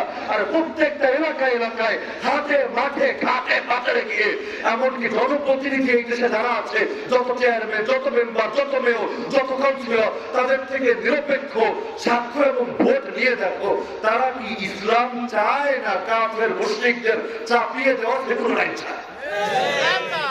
এখানে যারা আছে কে কে কুফর চায়? কুফরি চান? প্রকৃত লোক কি চান? গণতন্ত্রের দাবিও হলো অধিকাংশ জনগণ যা চাইবে সেটাই হবে। অনেক দেশে যেমন বাংলাদেশে আছে মদ পাস করেছে, মদের আইন বই, আপনি বাড়ি গিয়ে মদ খেতে পারবেন, পতিতালয় খোলা আছে, আপনি পতিতালয়ে গিয়ে সেখানকার মেয়েদের সঙ্গে যৌন সঙ্গম করতে পারবেন। এরকম বিভিন্ন জিনিস যে জারি করা হয়েছে। সিগারেট, এটা তো আজকাল কমন, লোকাল দোকানে পাওয়া যায়। সিগারেট গায়ে লেখা আছে ক্ষতিকর, তাও এটা বিক্রয় বৈধ কেন? ওই ঘুরে ফিরে একই উত্তর। আরে হুজুর, মদ অধিকাংশ লোক চায়, পতিতালয় অধিকাংশ লোক চায়, সিগারেট অধিকাংশ লোক চায়। আমি বলবো আরে মদ, পতিতালয়, সিগারেট কয়েক পার্সেন্ট মানুষ চাওয়ার পর তুমি বলছো অধিকাংশ মানুষ চায়, কিন্তু আদালতের মধ্যে ইসলাম এই দেশের 90% অধিক মানুষ চায়। তাহলে গণতন্ত্রের দাবিও তো ছিল কাফের মুশরিকদের আইনগুলো হুবহু অনুসরণ না করো, বরং ওলামায়ে কেরামের সঙ্গে বসে মিলিয়ে দেয় কোনটা ইসলামের সাথে মিলে আর কোনটা মিলে। যেগুলো মিলে ভালো কথা থাক, যে দু একটা মিলবে না বাদ দেন, বাদ দিলে আপনার জনগণই আপনার উপর খুশি। ইসলামের পক্ষে কাজ করলে খুশি হবেন না? এই দেশের সংখ্যাগরিষ্ঠ মুসলমান মানুষ কোন ধর্মের লোক? ইসলাম ধর্মের লোক। তাহলে ইসলামের পক্ষে কেউ কাজ করলে মানুষ তার উপর খুশি হবে না? কিন্তু আল্লাহ ভালো জানেন কার ইশারায় এই কাজগুলো হয়। তা আমি আশা করেছিলাম হয়তো এই দাবি উঠবে। যদি এটা না হয়, এই দাবি যদি নাও হয়, অন্তত এই দাবি করা হবে হাইকোর্টের জায়গায় হাইকোর্ট থাক, সুপ্রিম কোর্টের জায়গায় সুপ্রিম কোর্ট থাক, আমাদের ধর্মপ্রাণ মুসলমানদের জন্য আমাদের শরিয়া কোর্ট বানিয়ে দাও, যেখানে গেলে আমরা ইসলামের আলোকে বিচার পাবো। এখন যেই লোকের ইসলাম দরকার সে শরিয়া কোর্টে যাবে, আর যেই লোকের ইসলাম দরকার না সে কোরআন আইনে চলে, সে ওই সকল আদালতে যাবে। তার ভাগ করে দিলে তোমরাও খুশি, আমরাও খুশি, মুসলমানের অনুভূতির প্রতিও শ্রদ্ধা হলো, তোমাদের আদর্শ তোমাদের জায়গায় ঠিক থাকলো, কারো মনে আর কষ্ট লাগলো না। কিন্তু এই দাবি না কেউ করে, আর উপর থেকে এটা বাস্তবায়িত হয়। কিন্তু অনেক দেশে, এমনকি পাকিস্তানের মধ্যে আল্লামা তাকি উসমানী সাহেবের চিফ জাস্টিস বলেন না আপনারা, বইও দেখবেন নাকি চিফ জাস্টিস, আরে কিসের জাস্টিস? কিসের জাস্টিস? একটু চেক করে দেখবেন উনি শরিয়া কোর্টের জাস্টিস। তার মানে শরিয়া কোর্ট সেখানে হচ্ছে। তো শরিয়া কোর্ট মানে কেমন একটা কোর্ট যেখানে বিচারক হবেন সবচেয়ে বড় মুফতি, যার কাছে গেলে কোরআনের আলোকে বিচার পাওয়া যায়। চোর চুরি করলে তিনি কোরআনের আলোকে এটা দণ্ড দিবেন, কেউ ধর্ষণ করলে, জিনা করলে কোরআনের আলোকে দণ্ড দিবেন। আরে কোরআনের আলোকে দণ্ড না দিলে সমাজটা মানুষের সমাজ থাকবে না, পশুর সমাজে পরিণত হবে। দেখেন না, ওরা ধর্ষণের বিরুদ্ধে কথা বলে, জিনার বিরুদ্ধে কিন্তু বাপের জন্মের কথা বলে। কেন? কারণ ওদের কথা ধর্ষণ করবা না, রাতে খুশি করি না, একজন আরেকজনকে খুশি করে একসঙ্গে লিপ্টুগেদার করবা, এতে আপত্তি নাই। জোর করবা কেন? মানে এমনি পাচ্ছ, জোর জবরদস্তি করার দরকার নেই। তো ওরা সারা জীবন ধর্ষণের বিরুদ্ধে কথা বলবে, কিন্তু আমাদের কথা বলা উচিত ছিল গোড়া থেকে জিনা সেটা সন্তুষ্টির সাথে হোক আর জোর করে হোক। ইসলামে কি কোনোটা হারাম? হ্যাঁ, জোর করে করলে এটা বেশি খারাপ, কিন্তু তাই বলে মজায় মজায় করলে এটা ভালো। এটা ভালো। ইসলামের আইন তো বলে যদি বিবাহিত লোক জিনা করে তার পাথর মারতে মারতে মেরে ফেলা হবে, আর যদি অবিবাহিত হয় তার 100টা ব্যত্রাঘাত করা হবে। এটা ইসলামের আইন। কেউ যদি বলে না এইটা যে কঠিন লাগে, মধ্যযুগীয় বড় বড় তো মনে হয়, আমি বলবো যত নামাজ পড়ো, নামাজ পড়তে পড়তে যদি কপালে দাগ হারা দাও, তারপর তুমি মুসলমান না, তুমি কাফের। ইবলিস সব বিধান অস্বীকার করে না, জাস্ট একটা বিধান অস্বীকার করেছে। আল্লাহ বলেছেন সেজদা কর, ইবলিস বলছে সব মানছে, এটা মানতে পারুন না। আল্লাহ তারা কাফের ঘোষণা করে দিলেন। আপনি সব মানেন, একটারে মানেন না, আপনি আর মুসলমান না, আপনি কাফের। তো মুনাফিকরা যে আমাদেরকে দিন কায়েমের জন্য ঐক্যবদ্ধ করতে দেবে না, এর প্রমাণ ফিরে যায় আল্লাহ রাসূলের। এক যুদ্ধের সময় সাহাবীরা ময়দানে উপস্থিত। সাহাবীদের তখন দুইটা দল, একদল মক্কা থেকে হিজরত করে মদিনায় গিয়েছেন, তাদের নাম হলো মুহাজির। আর একদল হলো মদিনার স্থানীয় লোক, যারা তাদেরকে সাহায্য সহযোগিতা করেছে, এদের নাম হলো আনসার। মুহাজির আনসার আল্লাহ নবী মদিনায় যাওয়ার পর তাদের মধ্যে ভ্রাতৃত্বের বন্ধন কেটে দিয়েছে।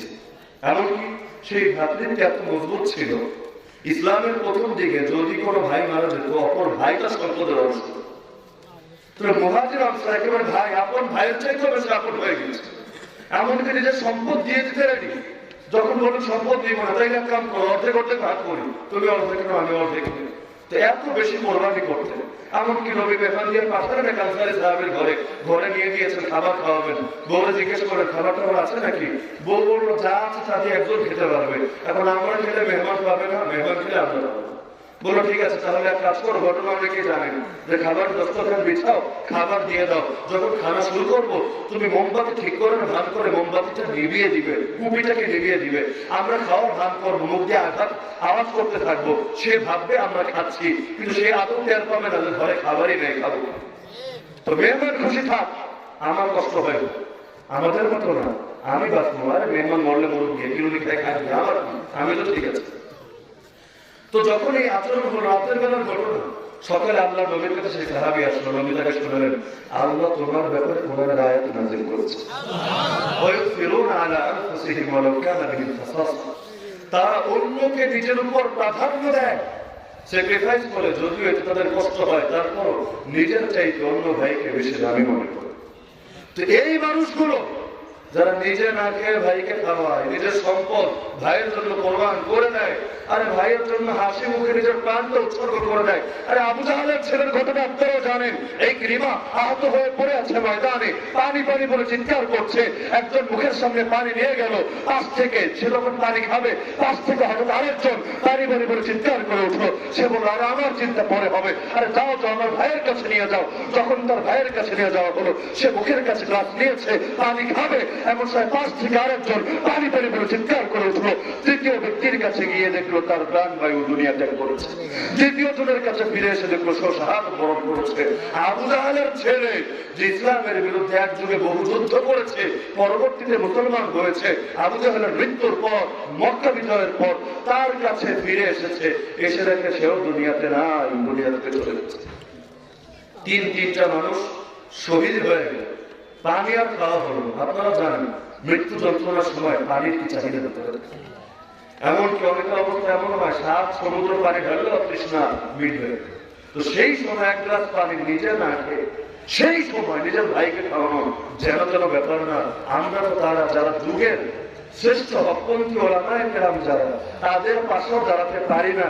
এমনকি যদি সে মরে মরুক, আমার কি, আমি ঠিক নবীর পাশেও তো দাঁড়াতে পারি না। নবীর ইজ্জত নিয়ে কি করি, আমরা কি করতে পেরেছি?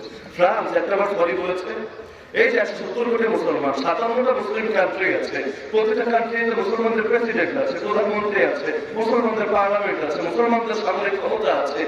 এত শক্তি মিলে ফ্রান্সে একটা সরি বলাতে পারে নাই, নবীরা গালি দিয়েছে, এখনো সেই কথার উপরই অটল আছে, ক্ষমা কিন্তু আজ পর্যন্ত চায় না। কি হবে এত কিছু? তো বলছেন ময়দানে হাজির। সেই সময় ঘটনা হলো, দেখেন একটা কথা মাথায় রাখবেন, আপনি যত ভালো বাবুর্চি হন না কেন, যখন প্লেট গ্লাস ধুইতে যাবেন, মাঝে মধ্যে 2 প্লেটও ভাঙবে। যত ভালো ড্রাইভার হন, রাস্তায় বাইরে অ্যাক্সিডেন্ট তো হয় না, তাই না? যত ভালো ড্রাইভার হন, মাঝে মধ্যে ধাক্কা লাগবে। আমরা মানুষ, দুনিয়া চলতে গেলে যত ভালো আমরা হই না কেন, যত বুজুর্গ, যত সুন্দর পোশাক করি, আমাদেরও ভুল ত্রুটি হবেই, কারণ আমরা মানুষ, এটা আমাদের মানবীয় দুর্বলতা। ময়দানের মধ্যে এক মুহাজির সাহাবী এক আনসারী সাহাবীর মধ্যে ঝগড়া লেগে গেল। মানুষ যেহেতু তাদের মধ্যে এটা হতেই পারে, কারণ তারা ভুলের উদ্ধার। হ্যাঁ, সাহাবীদের থেকে এখন কি আদর্শ নেবেন যে আমরা বাইরে করবো না, এর পরের আদর্শটা নেবেন যে তারা গুনার উপর কখনো অটল থাকেন নাই, গুনাহ হতে দেরি, তওবা করতে দেরি হয়। এমনকি এক সাহাবী জিনা করেছিলেন, রাসূলের কাছে এসে বলেছেন হে রাসূল, আমি জিনা করেছি, আমাকে পবিত্র করেন। আমি বিবাহিত, আমার পাথর মেরে মেরে ফেলেন। 4 বার সাক্ষ্য দিয়েছে, নবী সাক্ষ্য গ্রহণ করেছে। যখন তাকে হত্যা করা হলো, পাথর মারতে মারতে মারা হলো, হঠাৎ করে যখন আঘাতগুলো করা হচ্ছিল কিছু রক্ত এসে ওমর রাদিয়াল্লাহু আনহু গায়ে লাগলো। ওমর রাদিয়াল্লাহু আনহু ঘৃণার চোখে দেখলেন, তাচ্ছিল্যের চোখে দেখলেন যে একটা ব্যভিচারকারী জিনাকারীর রক্ত আমার গায়ে লেগেছে। নবী তার এই ঘৃণার মনোভাব দেখে তাকে বললেন, হে ওমর, তুমি তো জানো না লাকাদ তাওবা তাওবাতান লাউ কুতিবা আলা আহলিল মদিনা, সে এমন তওবা করেছে যেই তওবা যদি মদিনার সকল মুসলমানের মধ্যে ভাগ করে দেওয়া হয়, এই এক তওবাই সবার গুনাহ মাফ করার জন্য যথেষ্ট। শুধু অপরাধের আলোচনায় দেখবেন, এর পরে ভালো করে তো ঝগড়া লেগে গিয়েছে। হঠাৎ করে মুহাজির সাহাবী, তিনি তো মক্কা থেকে গিয়েছেন, বিদেশি, আনসারী সাহাবীকে আঘাত করে বসেছে। আনসারী সাহাবী এবার ডাক দিয়ে বসলেন, ইয়া আল আনসার, হে আনসারীরা, কে কোথায় আছো, জলদি আসো, হেল্প মি। পরে সাইজ করতে হবে। মুহাজির সাহাবী তিনি চুপ করে বসে থাকবেন। তিনি বলেন, ইয়া আল মুহাজিরিন, হে মুহাজিরা, তোমরা কে কোথায় আছো, তোমরা আসো, আমাকে বাঁচাও, আজকে খেলা হবে। এখন দুই দিকে দুই দল, একদিকে মুহাজির, একদিকে আনসার, অথচ তাদের মধ্যে ভ্রাতৃত্বের মতো সম্পর্ক। কিন্তু যতই হোক, যেহেতু তারা দুই জায়গার মানুষ, এখন বিপদে নিজের দলের লোকের কাছে তো সবাই দাঁড়ায়, তাই না? দুই নম্বরই করলেও তো আজকে দাঁড়াতে দেখি আমরা। তো এখন দুইটা দল হয়ে গেল, লড়াই হবে হবে একটা অবস্থা। মুনাফিকরা ভাবলো এটাই তো সুযোগ, এতদিন তো এটাই চাচ্ছিলাম, মুহাম্মাদের তো সাইজ করে লাগবে, মুসলমানের মধ্যে যদি ঐক্য থাকে কেমনে পারবো, জীবনেও তো পারবো না। মদিনার নেতা হওয়ার কথা ছিল মুনাফিক সরদার আব্দুল্লাহ বিন উবাই ইবনে সালুলের, কিন্তু আল্লাহর কি কুদরত, নবী গেলেন হিজরত করে, অধিকাংশ মানুষ তারা নবীর পক্ষেই ছিল।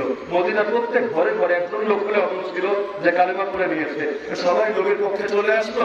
বেচারা মুনাফিক সরদার নেতা হতে পারলো না, রাসূল নেতা হয়ে গেলেন। কিন্তু নেতৃত্বের দ্বন্দ্ব তো আর বেশি দ্বন্দ্ব না, দেখেন না দুনিয়ার মধ্যে নেতৃত্ব পাওয়ার জন্য মানুষ মাঝে মধ্যে কুত্তার মতো আচরণ করে, দেখেন না? তার মনের ভিতর তো ক্ষোভ, যে নবীর কারণে আমি ক্ষমতা পাই নাই, ওর জন্য হোক মারতে হবে। তো মারার সবচাইতে বড় সুযোগ, মুসলমান ঐক্যবদ্ধ থাকলে তার এক পোকাও মারা যাবে। আজকে যদি দুনিয়াতে মুসলমান এক জাতি থাকতো, এক নেতা থাকতো, এক ভূমি থাকতো, একসঙ্গে বাস করতো, না কাশ্মীরে রক্ত ঝরতো, না আরাকান খালি হতো, না দুনিয়ার কোনো প্রান্তে কোনো মুসলমানের দিকে কেউ বাঁকা চোখে দাঁড়াতে পারতো। আরে মুসলমান যতদিন ঐক্যবদ্ধ ছিল, কোনো হাত যদি কোনো নারীর গায়ে লেগেছে, কোনো কাফের মুশরিক নিজের হাত বাড়িয়েছে কোনো নারীর সম্ভব নষ্ট করবে বলে, মুসলমান সেই হাতটাকে আস্ত রাখে ভেঙে টুকরা টুকরা করে দিয়েছে।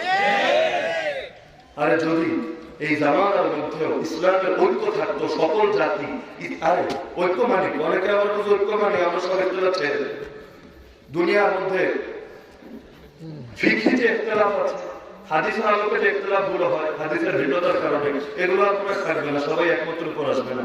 এই ইখতিলাফ কিয়ামতের আগে হবে। ইখতিলাফ হবে কিসের আর ঐক্য হবে কিসের, এটা বুঝতে হবে। আমি বারবার বলছি, ঐক্য হবে দিন কায়েমের জন্য, দিন হেফাজতের জন্য। আল্লাহ বলেছেন ঐক্যবদ্ধ হয়ে আল্লাহর রজ্জুকে আপনি ধরো।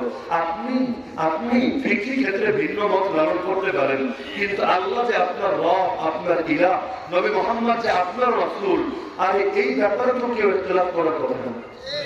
এখন এই জিনিসগুলোর ব্যাপারে আমাদের ঐক্য করতে হবে, দিন কায়েমের ব্যাপারে আমাদের কোনো ভাগ নেই। দেখেন আপনি যেই দলই করেন, ইসলাম কায়েমের ব্যাপারে কিন্তু আপনার মধ্যে কোনো দলাদলি থাকবে না।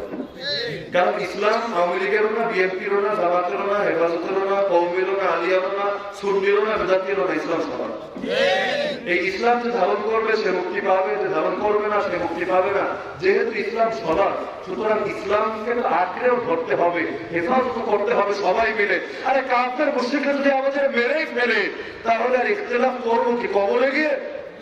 ওরা মানুষ সময় তো দেখে না আমরা কোন মতের, কোন প্রতিষ্ঠানের, কোন আলেমের ভক্ত, এগুলো দেখে। আর দিল্লির মধ্যে গত বছর গণহত্যা হয়েছে, লুঙ্গি খুলে, প্যান্ট খুলে, পায়জামা খুলে চেক দিয়েছে কার ঘটনা করা আছে, যার ঘটনাটা অবস্থায় ফেলেছে তারই মেরে ফেলেছে। দেখে না কে আলিয়া, কে কওমিয়া, কে মাযহাবি, কে লামাযহাবি, কে সুন্নি, কে ওয়াহাবি, কে খারেজি, কে মুরজিয়া, কে জিহাদের পক্ষে, কে জিহাদের বিপক্ষে, কে দেওবন্দি, কে দেওবন্দের বিরোধী, কোনো কিছু দেখে নাই, শুধু দেখেছে ঘটনা করা আছে। এই যে রোহিঙ্গা পুরো একটা জাতিগত নিপীড়ন করা হলো, বেছে বেছে, এমনকি যারা দালালি করেছিল সেই বার্মিজ সেনাবাহিনী, ওদেরও কিন্তু ছাড়ে নাই, ওদেরকে সহকারে নির্যাতন করা হয়েছে। আল্লাহ কুদরত এটাই, কাফের মুশরিকদের দালালি করলে, রাজাকারী করলে আল্লাহ এদেরকে রাখবেন না।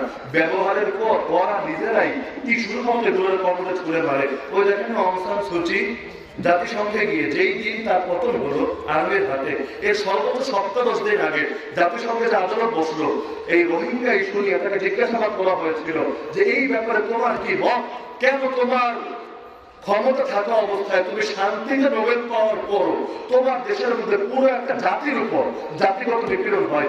তখন সে নির্লজ্জ ভাবে বেহায়ার মতো আর্মি দালালি করেছিল। সে বলেছিল না ঠিকই আছে, আর্মি জঙ্গি দমন করেছে, রোহিঙ্গারা জঙ্গি, পরাক্রমপন্থী, ওদের দেশে থাকার অধিকার নেই।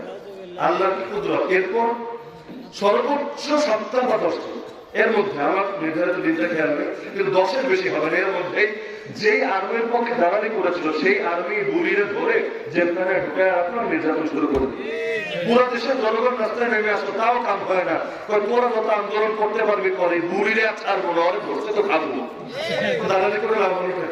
তার মেজামে ওরা ব্যবহার শেষে টিস্যু রাখে না, টিস্যু তো আরে বাথরুমে টিস্যু ব্যবহার করে আপনি পকেটে নিয়ে ধরেন না, এটা আপনিও ফেলে দেন, কমোডে ফেলে ফ্লাশ করে এটাকে দূর করে দেন। তো দুনিয়ার মধ্যে মুনাফিক যেগুলো হয় ওদের একটা পরিণতিও ভালো লাগে। তাই মুনাফিকরা ভাবলো সুযোগ আজকে লাগাতে হবে, বেরিতে হয়েছে যুদ্ধ করতে, জিহাদের ময়দানে আছে তারা, তো যুদ্ধের অস্ত্র সবার কাছে আছে, ট্রেনিং সবার কাছে আছে, আরো যা কিছু লাগে সবই আছে। আজকে যদি মুহাজির আনসাররা মাইক লাগে আর আমরা মুনাফিক এক দলের পক্ষ নিয়ে আরেক দলটা জবাই করে বিদায় করতে পারি, তাহলে মোহাম্মদের একেবারে এক কুমেরে সরিয়ে দেওয়া যায়। তো এখন তারা চাচ্ছিল এই গ্রন্থটাকে অবশ্যই আনসারীদেরকে গিয়ে বারবার বোঝাচ্ছিল, তোমরা দুধ দিয়ে সাপ পুষেছ, এই মক্কার লোকগুলোর হাত ধাক্কা দিয়ে বের করে দিয়েছে, এই তোমরাই নিজেদের গর্বের আশ্রয় দিয়ে টাকা পয়সা দিয়ে ওদেরকে সাহায্য করেছ, এখন তোমাদের কাঁধে চলে বসেছে। তো এখন এগুলো শিকড় কেটে দিতে হবে, সোজা আঙ্গুলে ঘৃণা উঠলে আঙ্গুল বাঁকা করতে হবে, উস্কান দিচ্ছে। এই যুগে দেখেন না কত মানুষ দলের দালালি করতে গিয়ে ওলামায়ে কেরামের বিরুদ্ধে উস্কানি দেয়, অথচ একটাবার চিন্তা করবে এই আলেমরা হলো তারা যাদের জন্য গর্তের পিঠা থেকে শুরু করে সমুদ্রের মাছ পর্যন্ত আল্লাহর কাছে দেওয়া, আসমানের ফেরেশতা পর্যন্ত যাদেরকে দেখলে ডানা গুটিয়ে নেয় তাদের প্রতি সন্তুষ্টি প্রকাশ করার জন্য। আর তাদের তুমি ভালোবাসো, আর এই মানুষগুলো কোরআন প্রচার করে এটাই তোমার চোখে অপরাধ, কোরআনের কথা বলে এটাই তোমার চোখে ক্ষমার অযোগ্য অপরাধ। অথচ তুমি একটা বার জানো না, কোরআন জমিনে না থাকলে তোমার মতো লোক এই জমিনে এক মুহূর্ত থাকবে।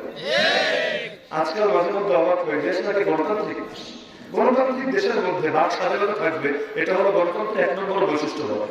গণতন্ত্রের সৌন্দর্য এখানে, এখানে প্রত্যেকে স্বাধীনভাবে মত প্রকাশ করতে পারে। যদিও মজার বিষয় আমরা না পারলাম নাস্তিকরা পারে, কিন্তু দেখা যায় মাঝে মধ্যে আমাদের হুমকি মারে, হ্যাং করেন না, ত্যাং করেন না, কলেজে ছেড়ে আসবো, হাত ভেঙে দিব, দেখেন না এখানে হুমকি মারে। অবাক হয়ে আর স্বাধীনভাবে মত প্রকাশ করতে না দিলে গণতন্ত্রের ভুয়া দাবি ছাড়ো, তোমরা বলো আমরা অন্যতন্ত্র, তাহলে তোমার দ্বন্দ্ব থাকে না। কিন্তু ওই যে যারা তাদের কল্যাণকামী এই হুজুররা হক কথা বলতে গিয়ে বিপদে পড়ার দরকার নেই, বলেন তো? নিজে জান্নাতে যেতে চাইলে আপনার মতো নামাজ রোজা পড়লে তো জান্নাতে যাওয়া, বেশি বেশি নফল ইবাদত করুন, বড় জান্নাত পেয়ে যাবে। মানুষের দুয়ারে দুয়ারে গিয়ে মানুষের গালি খাওয়ার দরকারটা কি? আরে নবী যখন মানুষের দুয়ারে দুয়ারে গিয়েছিলেন তাদেরকে জাহান্নাম থেকে বাঁচানোর জন্য, ওলামায়ে কেরামরা গালি দেয়, তাদের বিরুদ্ধে এত ষড়যন্ত্র করে, তারপর আর মানুষের দুয়ারে দুয়ারে যায় শুধু নিজের জান্নাত নিশ্চিত করার জন্য না তাদেরকেও জাহান্নামের আগুন থেকে বাঁচানোর জন্য? আল্লাহর রাস্তা বোঝার চেষ্টা করুন, কে বন্ধু আর কে শত্রু এটা যদি না চিনেন, আর দুনিয়ার মধ্যে ধ্বংস হতে বাধ্য। নিজের বন্ধুর সাথে ভাববেন, এই মানুষগুলো স্বার্থকে একটাবার দেখেন, আরে কি পায় তা? নিজের জান হাতে নিয়ে ঘোরে, গালি খায়, হুমকি ধমকি শিকার হয়, মিথ্যা মামলায় ফাঁসে, জেলে যায়, বছরের পর বছর করে থাকে। যাদের জন্য এই হালতের শিকার হয় তারা খবরও নেয় না, এত কিছু করে তাদের প্রাপ্তিটা কি? নিজের জান্নাত নিশ্চিত করতে এত কিছু লাগে না, কিন্তু এই আপনার জন্য বেচারা নিজের ফিউচারটাকে কোরবান করলো, কিন্তু আপনি তাদের মূল্যায়ন না করে উল্টা দুশ্মন মনে করলেন আর গালি দিলেন। তো মুনাফিক দ্বন্দ্ব উস্কে দিতে হবে। আল্লাহ রাসূলের কাছে সংবাদ পৌঁছল, রাসূল বের হয়ে আসলেন, উভয় দলকে ডাকলেন, ডেকে বললেন, মা বাল দাওয়াল জাহিলিয়া, এই জাহিলি যুগের কথাবার্তা তোমরা বলছো কেন? এই যে মুহাজিররা নিজেদেরকে এক দল মনে করছে, আনসারীরা আরেক দল মনে করছে, নবী বলছেন এটা ইসলামের কথা না জাহিলিয়াতের কথা? জাহিলিয়াতের কথা। আজকে আমরা পরিচয় দিই আমি বাঙালি, আমি ভারতীয়, আমি তুর্কি, আমি আরাবিয়ান, আমি সিরিয়ান, আমি ইয়ামানি, আমি চাইনিজ, আমি জাপানিজ। এই যে দুনিয়ার বিভিন্ন পরিচয় দিচ্ছি, এখন আমরা বলেন তো এই পরিচয়গুলো ইসলামী পরিচয় না জাহেলি পরিচয়? ইসলামী পরিচয় কি হবে? মুখ দিয়ে কি বলবে? আল্লাহ কোরআনে বলেছে ওয়াকালা ইন্নানি মিনাল মুসলিমিন, আমার পরিচয় এটা আছে, আমি একজন মুসলমান। আজকাল কষ্ট হয়, আপনারা অনেকে আমার কথা শুনবেন, নিজে আবার আমার বিরুদ্ধে রাগ করবেন, তো বলার কাজ বলেছে। সফরে গেলে মাঝে মধ্যে দেখি বিভিন্ন মসজিদের নামের আগে ট্যাগ লাগানো, এইটা অমুক দলের মসজিদ, যেমন কেউ কষ্ট নিয়ে। আমরা এই বছর বেশিরভাগ সফর করেছিলাম ব্রাহ্মণবাড়ি। পথে যাওয়ার সময় নরসিংদীর একটা জায়গায় ওই মসজিদ যতবার পাড়ি দিয়েছে আমার নজরে করেছে আহলে হাদিস জামে মসজিদ। আমি আর বারবার বলছি কষ্ট নিয়ে না, বাস্তবতা বোঝানোর জন্য। আমার বুঝে আসে না মসজিদ আবার হানাফি হয় কেমনে, আহলে হাদিস হয় কেমনে, মাযহাবি হয় কেমনে, লামাযহাবি হয় কেমনে? মসজিদ তো মসজিদ, মসজিদ তো সবার জন্য। এখন কাফের যদি পবিত্র শরীর নিয়ে আসে তার অধিকার আছে, মসজিদের ভেতরে প্রবেশ করতে পারবে, সে বসবে, আমাদের আলোচনা শুনবে। যেমন আল্লাহ রাসূলের জামানায় আল্লাহ রাসূলের আলোচনাটা আপনারা শুনেন নাই? মসজিদ তো সবার, মসজিদে নাকি ট্যাগ লাগবে কেন? হানাফি মসজিদ থেকে আহলে হাদিস বিতাড়িত হবে কেন? আহলে হাদিস মসজিদে হানাফি ঢুকলে তারা বাঁকা চোখে দেখা হবে কেন?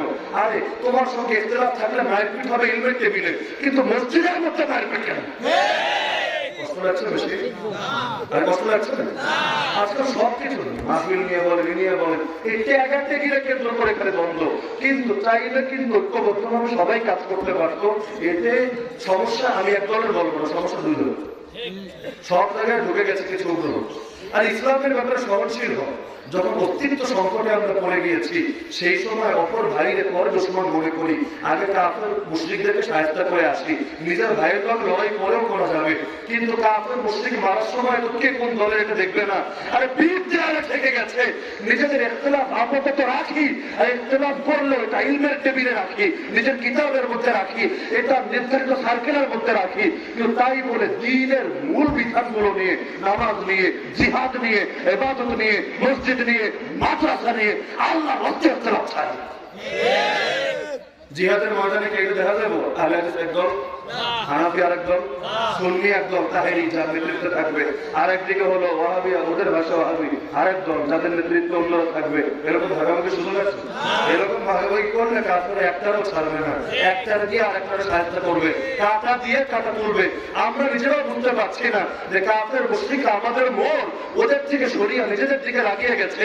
এজন্য এই মুখ দিয়ে, এই মুখটা দিয়ে যেই কয়টা কথা ইহুদির বিরুদ্ধে বলি, যেই কয়টা কথা খ্রিস্টানদের বিরুদ্ধে বলি, নাস্তিকদের বিরুদ্ধে বলি, এর চাইতে এই মুখ দিয়ে বেশি কথা মুসলমানদের বিরুদ্ধে। সেটা কোনো ইনসাফের কথা? আর কোনো ইনসাফের কথা? মুসলমানের বিরুদ্ধে একটা বললে ওদের বিরুদ্ধে 10টা করা দরকার ছিল। সময় কোথায়? সারা জীবন কাটাইলেন 8টা 10টা মাসালা নিয়ে মারামারি করার মধ্যে। আরে নামাজের মধ্যে হাত এখানে বাঁধবেন না এখানে, আরে হাত আপনি ছাড়েন, দুইটা হাত যখন কাইটা দিবে এসে তখন চিন্তা করেন হাত কোন জায়গায় বলেন। তা আল্লাহর রাস্তা এগুলো ছাড়েন। তো লোকে এসে করে নাদাম গাওয়া জাহেলি, আরে জাহেলি যুগের কথাবার্তা কি? আজকাল দল আর দল আর দল। আওয়ামী লীগ মনে করবো বিএনপি মানি আমার দুশ্মন, বিএনপি মনে করবো আওয়ামী লীগ মানি আমার দুশ্মন। কেন? সে মুসলমান না? যদি মুসলমান ইসলামী ভ্রাতৃত্ব থাকা দরকার ছিল না? আরে বলেন, ইসলামী ভ্রাতৃত্ব থাকা দরকার ছিল কিনা? আর তোমার লগে মত ভিন্নতা থাক, সেটা রাজনীতির টেবিলে, কিন্তু তুমি তার ইসলামী ভ্রাতৃত্বের পরিচয় কিন্তু অস্বীকার করতে পারো না। তার দুঃখে সুখী হতে পারো না, তার সুখে দুঃখী হতে পারো না। যদি এমন হয় আল্লাহ তোমার দুঃখে ফেলে তাদের হাসির উদ্রেক করে দিবে। তাহলে তোমরা শেষের দিকে চলে এসেছে, সেই সময় রাসূল থামিয়ে দিলেন, দাও হ্যাঁ তোমরা এই সকল দলাদলির কথা ছাড়ো, এগুলো প্রতি দুর্গন্ধময় কথাবার্তা। আর তুমি মক্কা থেকে এসেছো, তুমি মদিনার সাহাবী, কিন্তু শোনো, দ্বীন কায়েমের ব্যাপারে, তাওহীদের ব্যাপারে, ইসলামের ব্যাপারে, সুন্নাহর ব্যাপারে, শরিয়ার ব্যাপারে, কোরআনের ব্যাপারে, হাদিসের ব্যাপারে আমরা সবাই এক। নাহনু উম্মাতুন ওয়াহিদা, আমরা একজন। আমাদের মধ্যে পূর্ব পশ্চিমের কোনো ভাগ নাই, সাদা কালোর কোনো ভাগ নাই, গরিব দুঃখীর কোনো ভাগ নাই।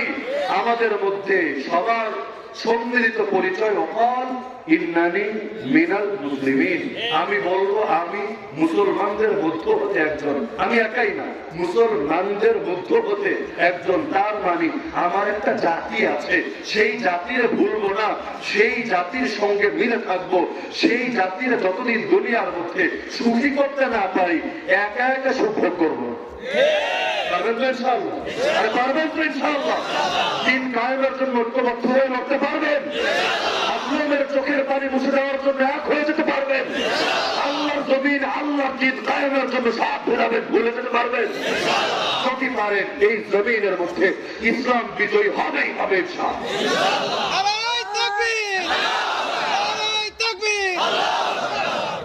সেই সময় মুনাফিক নেতা আব্দুল্লাহ বিন উবাই বিন সালুল একটা কথা বলেছিল, একটু বলে আলোচনা দিতে হবে। সূরা মুনাফিকুনের মধ্যে আল্লাহ হুবহু তার কথাটাকে কোট করেছে। সে বলেছিল, লা ইয়ারজানা ইলাল মাদিনা, যদি আমরা মদিনায় ফিরে যাই, যুদ্ধের ময়দান কখন ফিরবে গ্যারান্টি, কিন্তু যদি আমরা মদিনায় ফিরে যাই, আজকে তো এখানে দ্বন্দ্ব করতে পারলাম না, কিন্তু মদিনা যেহেতু আমাদের দেশ, আর রাসূল আর মক্কার সাহাবীরা যেহেতু ভিনদেশী, আমরা ভিআইপি পার্সনরা সম্মানিত এই লাঞ্ছিতদেরকে মদিনা থেকে বহিষ্কার করে দেব। ওরা নিজেদেরকে বলছে আমরা সম্মানিত, নবী এবং তার সাহাবীদেরকে বলছে তারা নিচু, তারা লাঞ্ছিত। এই যুগের সঙ্গে মিল পান। নবীর ওয়ারিসদেরকে ছোট মনে করে, নিজেদেরকে বড় মনে করে, এমন লোক নাই? এমন লোক নাই? কিন্তু দাম বেশি কার, নবীর ওয়ারিসে না কাফের মুশরিকের ওয়ারিসে? কাফের মুশরিকদের দাম কত বেশি এটা আপনি না বুঝলেও দুনিয়া করোনায় বুঝবে। আগে বললাম করোনা বহু মানুষের লগে প্রেম করেছে, কিন্তু আমেরিকার সাথে প্রেম তাদের একটু কেন বেশি। ওরা মাস্ক আমাদের সাথে কম করে নেয়, স্যানিটাইজার আমাদের সাথে কম ব্যবহার করে নেয়, এমনকি সামাজিক দূরত্ব আমাদের সাথে কম বজায় রাখে নাই। কিন্তু আল্লাহ কি খেলা, এমন ধরা ধরেছে ওদেরকে যে এখনো প্রায় 1.5 বছর মনে হয়ে যাচ্ছে করোনা জন্মবার্ষিকী পালন শেষ, এখনো পর্যন্ত ওদের থেকে বিদায় হয় না। আল্লাহ আছে যে করোনা সবার সঙ্গে মহামালা করেছে, কিন্তু ওদের অর্থনীতির পতন ঘটিয়েছে সবচেয়ে বেশি, ওদের রাজনৈতিক ঐক্যকেও ভেঙে টুকরা টুকরা করে দিয়েছে, যেটা ট্রাম্প এবং বাইডেনের প্রশাসন নিয়ে কিছুদিন আগেই হয়েছিল। এমনকি যেই পরিমাণ সেনাবাহিনী ওরা ইরাকে আর আফগানিস্তানে রেখেছে, ওই টাইমটাতে এর চাইতে বেশি সেনাবাহিনী ওয়াশিংটনে নিয়োজিত হয়েছে। ত্যাগ করো। আমাদের মধ্যে একটা লোক গত বছর আসার কথা ছিল বাইরের দেশ থেকে, নাম বলবো না, বাসুরের নাম নাকি মুখে আসছে, ওই লোকটা গত বছর যখন আসার টাইম হলো কেমন হঠাৎ করোনা বাইরে এমন ভাবে বাড়লো, রাতারাতি লকডাউন চলে আসে, মসজিদ বন্ধ, মাদ্রাসা বন্ধ, স্কুল কলেজ বন্ধ, মাহফিল বন্ধ, সব বন্ধ। এমনকি বাইরে গেলেও একটু পুলিশ সবাই শুধু ঘরের মধ্যে এক পর্যায়ে না খাইতে খাইতে অনেকের চাকরি শেষ, অনেকের হাতে টাকা পয়সা শেষ, ঋণ করে করে অনেকে চলতে পারে নাই। কোন অবস্থার মধ্যে অনেক মানুষ পড়ে গিয়েছিল, এমনকি অনেক ব্যবসায়ীও রাস্তার ভোগে হয়ে গেছে। আবার আল্লাহর কুদরত, আল্লাহ আমাদের উপর রহমত করেছেন, করোনাটা অনেকটাই বিদায় নিয়েছে। এখন তো মানুষের চেহারা দেখলেও বোঝা যায় না করোনা আছে, এই যে এতগুলো লোক, কারোর মধ্যে মাস্ক নাই, সামাজিক দূরত্ব নাই। আর সেই সময় সামাজিক দূরত্ব বাজারে না থাকলে অন্তত মসজিদে ঢুকলে বুঝতাম না দেশে মনে হয় করোনা আছে, মসজিদের মধ্যে ফাটা ফাটা হয়ে দাঁড়াইতো। এখন মসজিদে ঢুকলে আর বোঝা যায় না। কিন্তু বেতন আবার আসার টাইম হইলো, করোনা বললো তোরা একা রাখলে রিসিভ করবি কি, আমি দোষ করলাম, 10 মিলে পরীক্ষা হারি যদি নাহিলা, তোমরা শুধু লাইটিং করে রিসিভ করবে, এটা তো হয় না। আমি ছোট করোনা বলে আমাকে অবজ্ঞা করবো, এটা তো হতে পারে না। আমিও তোমাদের সঙ্গে মিলিয়ে তার সঙ্গে মুখে মুখ স্বাস্থ্য মন্ত্রণালয় সুপারিশ করেছে নতুন করে আবার লকডাউন দেওয়া হোক। একদিনে 1200 পর্যন্ত মানুষ একদিনে সংক্রামিত হওয়া শুরু হয়ে গিয়েছে। আল্লাহ ভালো জানে আবার লকডাউন সামনে রেখে আবারও লকডাউন আছে কিনা, তারাবি বন্ধ হয়ে যায় কিনা আমি বুঝি না। করোনা এই লোকটা এত কেন মহব্বত করে সেই সময় এসেও কিনা। তো বলছি যে মুনাফিকরা নিজেদেরকে মনে করে ভিআইপি, আর নবীরা সাহাবীদেরকে মনে করে লাঞ্ছিত। তারা বলে মদিনায় ফিরে গেলে ঘাট ধাক্কা দিয়ে বের করবো। আল্লাহ বলেন আরে আসল সম্মানিত ওরা না, আসল সম্মানিত নবী তার সাহাবীরা। তা আসল সম্মানিত যারা তারাই জমিনে টিকে থাকবে। আল্লাহর কি কুদরত, ওরা বের করতে চেয়েছিল কিন্তু পরিণামে ওরা নিজেরাই ধ্বংস হলো। আল্লাহর নবী সেই মদিনায় থেকে গেলেন। এখান থেকে আমাদের জন্য যে শিক্ষাটা আছে সেটা বলে আলোচনা দিতে চান। যতই চেষ্টা করো আমাদেরকে বের করে দিবা, বের করার হুমকি দেয় না। আমরা হুজুর মানুষ ইংলিশ পারি না, এই জন্য আমাদের ইংলিশে হুমকি দেয়, ওয়েলকাম টু গো পেয়ারা পাকিস্তান। শোনেন না আপনারা, নাকি আমাকে ইংলিশে হুমকি দেয়, ভাবছে হুজুর মানুষ তো বুঝবো না। ওয়েলকাম টু গো প্যারা পাকিস্তান। পাকিস্তান যাওয়ার জন্য বলে, আমি কথাটা শোনার পর চিন্তা করে গেলাম, ওইভাবে পাকিস্তানের থেকে কয় টাকা খাইছে আল্লাহ জানে। এত দেশ থাকতে মক্কা মদিনা যাইতে করলো না, সৌদি যাইতে করলো না, তুরস্কে যাইতে করলো না, পাকিস্তানের তলে তলে কি দালালি, এটা ভালো করে তদন্ত করা হবে। কখনো যাইতে পারে পাকিস্তান, কখনো যাইতে পারে আফগানিস্তান। মাঝে মধ্যে আমরা চিন্তা করে যাই, পাকিস্তান গেলে যারা আফগানিস্তান যাইতে গেছে ওরা কষ্ট পাবে না, আবার যারা আফগানিস্তান পাঠাতে চায় পাকিস্তান গেলে কষ্ট পাবে না। কেউ বলে বুড়িগঙ্গায় ভাসায় দিবে, কেউ বলে বঙ্গোপসাগরে ফেলে দিবে। মাঝে মধ্যে চিন্তায় করি, না জানি কই ফেলবো, এটা নিয়ে ওরা নিজেরাই মাইলপিট লেগে ধ্বংস করেছে। এই যে আমাদের বের করে দেওয়ার খালি হুমকি, এই হুমকি আজকের না, আল্লাহর নবীর যুগে মুনাফিকরা একই ধরনের পোশাক পরে একই পরিচয় ব্যবহার করে এ ধরনের হুমকি দিয়েছিল, মদিনায় মুসলমানদেরকে থাকতে দেব না, মদিনায় শুধু থাকবে মুনাফিকরা, মদিনায় শুধু থাকবে ইহুদিরা, মদিনায় শুধু থাকবে আল্লাহ এবং তার নবীর দুশমনরা। কিন্তু আল্লাহ দেখিয়ে দিয়েছেন মদিনায় শুধু মুমিনরাই থেকেছে, ইহুদিদের ইসলাম বিরোধীদের সেখানে ঠাঁই হয় না।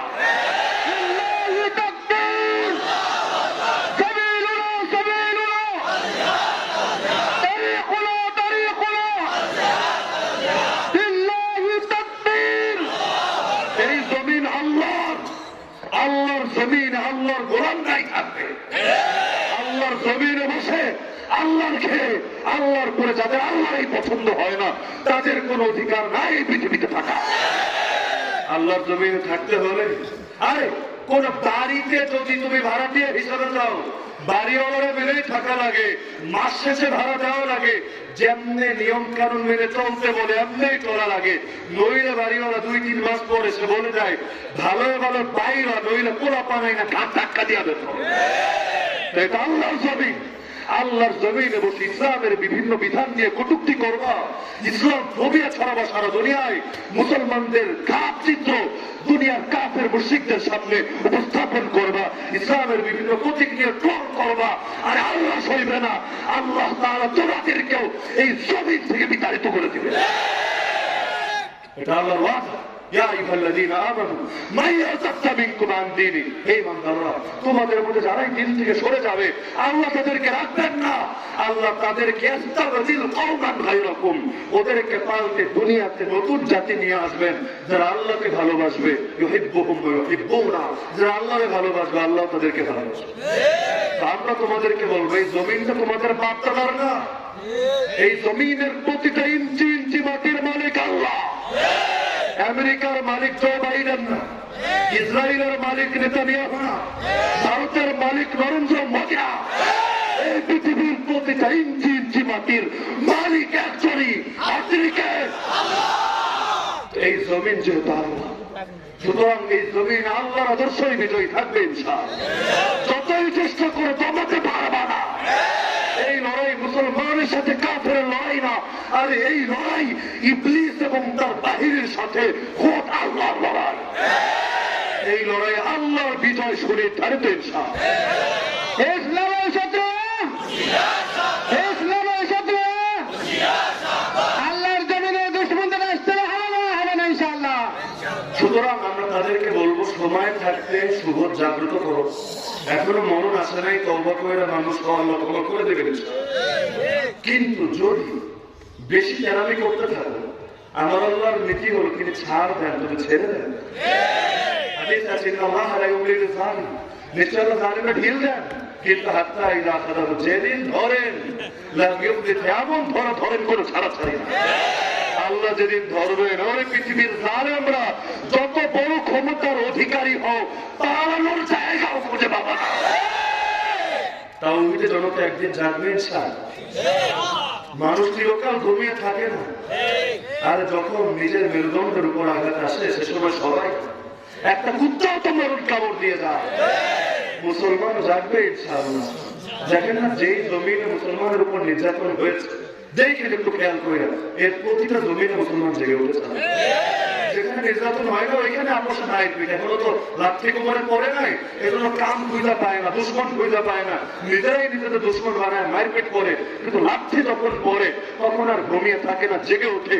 আর যখন জেগে ওঠে আল্লাহু আকবার বলে ময়দানে নেমে পড়ে, তখন আল্লাহ তাদেরকে গায়বী মদত করেন, তখন আর দুনিয়ার কোন কাফের তাদের সামনে টিকতে পারে না।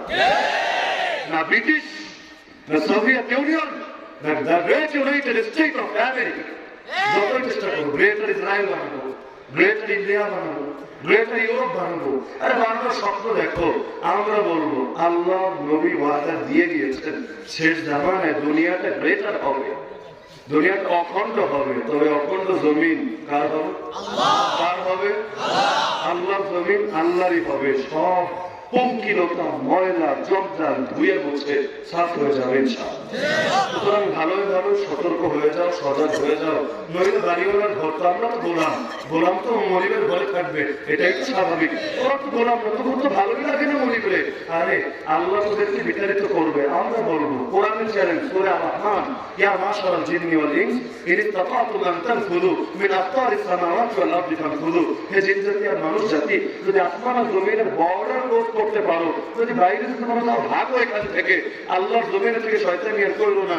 আল্লাহ চ্যালেঞ্জ দিচ্ছেন, যদি ক্ষমতা থাকে দুনিয়ার বাইরে গিয়ে তুমি ক্ষমতাটা একটু দেখা। আমরা ওদেরকে বলবো, চ্যালেঞ্জ দিয়েছেন 1450 বছর আগে, এত বছর চলে গেল আর 1500 বছর এখনো কেউ চ্যালেঞ্জ গ্রহণ করলাম, এত লজ্জাজনক। তোমরা ভালোই ভালো চ্যালেঞ্জ গ্রহণ করো, নইলে তাওহীদ জনতা বেশি দিন ঘুমিয়ে থাকবে না, তোমাদেরকে ঘাট ধাক্কা দিয়ে আল্লাহর জমিন থেকে বের করে দেবে। হ্যাঁ, তোমরা ভালো ভালো চলে তো আপত্তি নাই, আমাদের বিদায় করতে চাও কেন? আমরা তো আল্লাহর গোলাম। এই জমিন আল্লাহ আমাদেরকে অধিকার দিয়েছেন, তিনি অধিকার দেওয়ার পর আর কারো থেকে অধিকার নেওয়া লাগবে। আল্লাহ দেওয়াই আমাদের জন্য যথেষ্ট। তোমরা যাও, টাকা পয়সা না থাকলে আমাদের বলবা, আমরা কারো কাছে বাসা চান্দা করে টাকা দিয়ে আসবো। যদি গাড়ি না পাও তাও বলবো, প্রয়োজনে খুলনা থেকে ভালো গাড়ি বার করে নিয়ে না। কামরা না পাইলে তাও বলবো, ঘরের মাল সামানের গাড়িতে তুই লাগিব, তাও যাবি না। আল্লাহ জমির চাইকে আল্লাহর বিরুদ্ধে কথা বলবো, এটা শুনতে হবে না, এটা খুব দুর্বলতা। সেই কারণে মুনাফিক চিনবেন তো ইনশাআল্লাহ। শুধু নিজের ভেতরকার লোক দেখেই ভাববেন না সে আমার লোক, আগে যাচাই করবেন সে আপনার ভেতরে থেকে কাফেরদের দালালি করে কিনা, মুসলমানদের ঐক্যকে খতম করতে চায় কিনা, এবং অন্তরে কুফরি আকীদা লালন করে কিনা। যারাই মুনাফিক তারাই বিপদ সৃষ্টিকারী। এর সবচাইতে বড় প্রমাণ হিজবুত তাওহীদ। হিজবুত তাওহীদ প্রতিটা অনুসারীদের প্রথম যে জিনিসটা বোঝায়, আলেমরা সবাই ধর্ম আছে, আলেমদের থেকে আলাদা হবে। যখন আলেম থেকে আলাদা করে ফেললো তখন তারা খেয়ে ফেলাতে কোনো ব্যাপার না। রাসূল যেমন উম্মতকে নসিহত করেছিলেন, একসঙ্গে থাকো, জামাতবদ্ধ হয়ে থাকো, আলাদা হয়েও না। কারণ বিচ্ছিন্ন বিচ্ছিন্ন মেষকে নেকড়ে বাঘ এসে ফেলবে। যখন কোনো মানুষকে শিকড় থেকে সরিয়ে ফেলা যায়, সেই গাছ আর থাকে না, তখন তার দ্বারা যে কোনো ধরনের গোমরাহি সমাজের মধ্যে প্রচার করা যায়। হ্যাঁ, আলেমের মধ্যে দুই রকম আলেমই পাবেন সব যুগে। নবীর জামানায় যেমন দুই রকম নবী ছিল, একদিকে হাকিকি নবী আমাদের রাসূল সাল্লাল্লাহু আলাইহি ওয়াসাল্লাম, আরেকদিকে দুইটা ছিল ভণ্ড নবী। এই যুগে আলেমদের মধ্যে নামধারী অল্প কিছু ভণ্ড নাই? আরে নাই নাকি? শিরক প্রচার করে, বিদআত প্রচার করে, তাদের থেকে ঈমানকে বাঁচাতে হবে। তবে হকপন্থী আলেমের সঙ্গ ছাড়া যাবে না। নিজের ঘোড়া চালাতে হলে ঘোড়ার লাগামটা কোন মজবুত ব্যক্তির হাতে দিতে হবে। পাগলা ঘোড়া নিয়ে ছুটলে ভালো হতে পারে, আবার সামনে গিয়ে ধ্বংসের কবলেও পড়া লাগতে পারে। আল্লাহ তাআলা আমাদের সবাই এই কথাগুলো সঠিকভাবে জানার, বোঝার এবং আমল করার তৌফিক দান করুন। আল্লাহ তাআলার প্রতিকূল পরিস্থিতির মধ্যে হাজারো বাধা এবং প্রতিবন্ধকতার মোকাবেলা করে যারা এই আজকের মাহফিলের আয়োজন করেছেন তাদেরকে উত্তম প্রতিদান দান করুন। বিশেষ করে যে যুবকরা এর জন্য উদ্যোগ নিয়েছে এবং পরিশ্রম ব্যয় করেছে, আল্লাহ তাআলা তাদেরকে এই যুগের খালিদ বিন ওয়ালিদ হিসেবে কবুল করুন। আল্লাহ তাআলা এই মাহফিলকে এলাকার মানুষদের হেদায়েতের মাধ্যম বানিয়ে দিন। মাহফিলের যে দৃশ্যটা আমার সবচেয়ে ভালো লেগেছে, পেছনে দেখলাম কালেমার পতাকা। আলহামদুলিল্লাহ, এই পৃথিবীর মধ্যে শুধু ফোবিয়া আর ফোবিয়া। আজকাল কালেমার পতাকা বানায় দিচ্ছে এটা আইএসের পতাকা। আলহামদুলিল্লাহ, জঙ্গিদের পতাকা। আরে কালেমা, কালেমাকে আসার না ভয়ে বলতে হবে, কালেমা আসার না ভয়ে, কালেমা সম্মানের না লাঞ্ছনা, কালেমা জিহাদের না জঙ্গিবাদের। কালেমা রেখে দিতে ধরানকে, তাহলে কালেমা পড়তেও তো ভয় করা হচ্ছে। তো কালেমা তো আমাদের ভয়ের বিষয় না, কাফের মুশরিকরা ভয় ধরিয়ে দিয়েছে। ও শুরুতে বলছিল মনে নাই যে ইসলামের হেফাজত করতে হবে, ইসলামের কালেমারে যদি মানুষ ডরায় হেফাজত করবেন কেন? এজন্য কালেমা বেশি বেশি লিখতে হবে।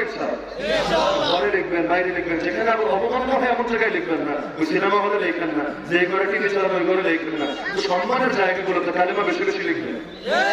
এই পতাকার মধ্যে কালেমা থাকে, এটা ভালো না?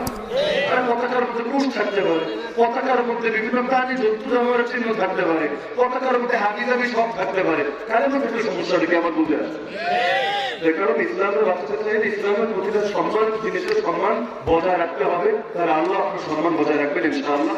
আল্লাহ করে মাহফিলের সঙ্গে সংশ্লিষ্ট সবাইকে কবুল করে দিন। বিশেষ করে এই এলাকার জনপ্রতিনিধি যারা আছেন তাদের ব্যাপারে আমি শুনেছি আলহামদুলিল্লাহ, তাদের অবস্থান আমার ভালো লেগেছে। 13 যে 3টা মাহফিল এসেছে, 4টে আসার কথা ছিল, একটা ভাগ্য গুণে মিস হয়ে গেছে আমি দূরে সফরে থাকার কারণে। 3টা মাহফিল এসেছি, 3টা মাহফিলে দেখেছি না তারা মাহফিলের জন্য বড় ধরনের অনুদান দিয়েছে এবং মাহফিলের পাশে থেকেছে। যারা দ্বীনের পাশে থাকে আমরা আশা করতে পারি আল্লাহ তাআলা তাদেরকে ঈমানের সাথে দুনিয়াতে যাওয়ার তৌফিক দিবেন। আমরা আল্লাহর কাছে দোয়া করি আল্লাহ তাআলা তাদেরকে শতভাগ দ্বীনের খাদেম বানিয়ে দিন।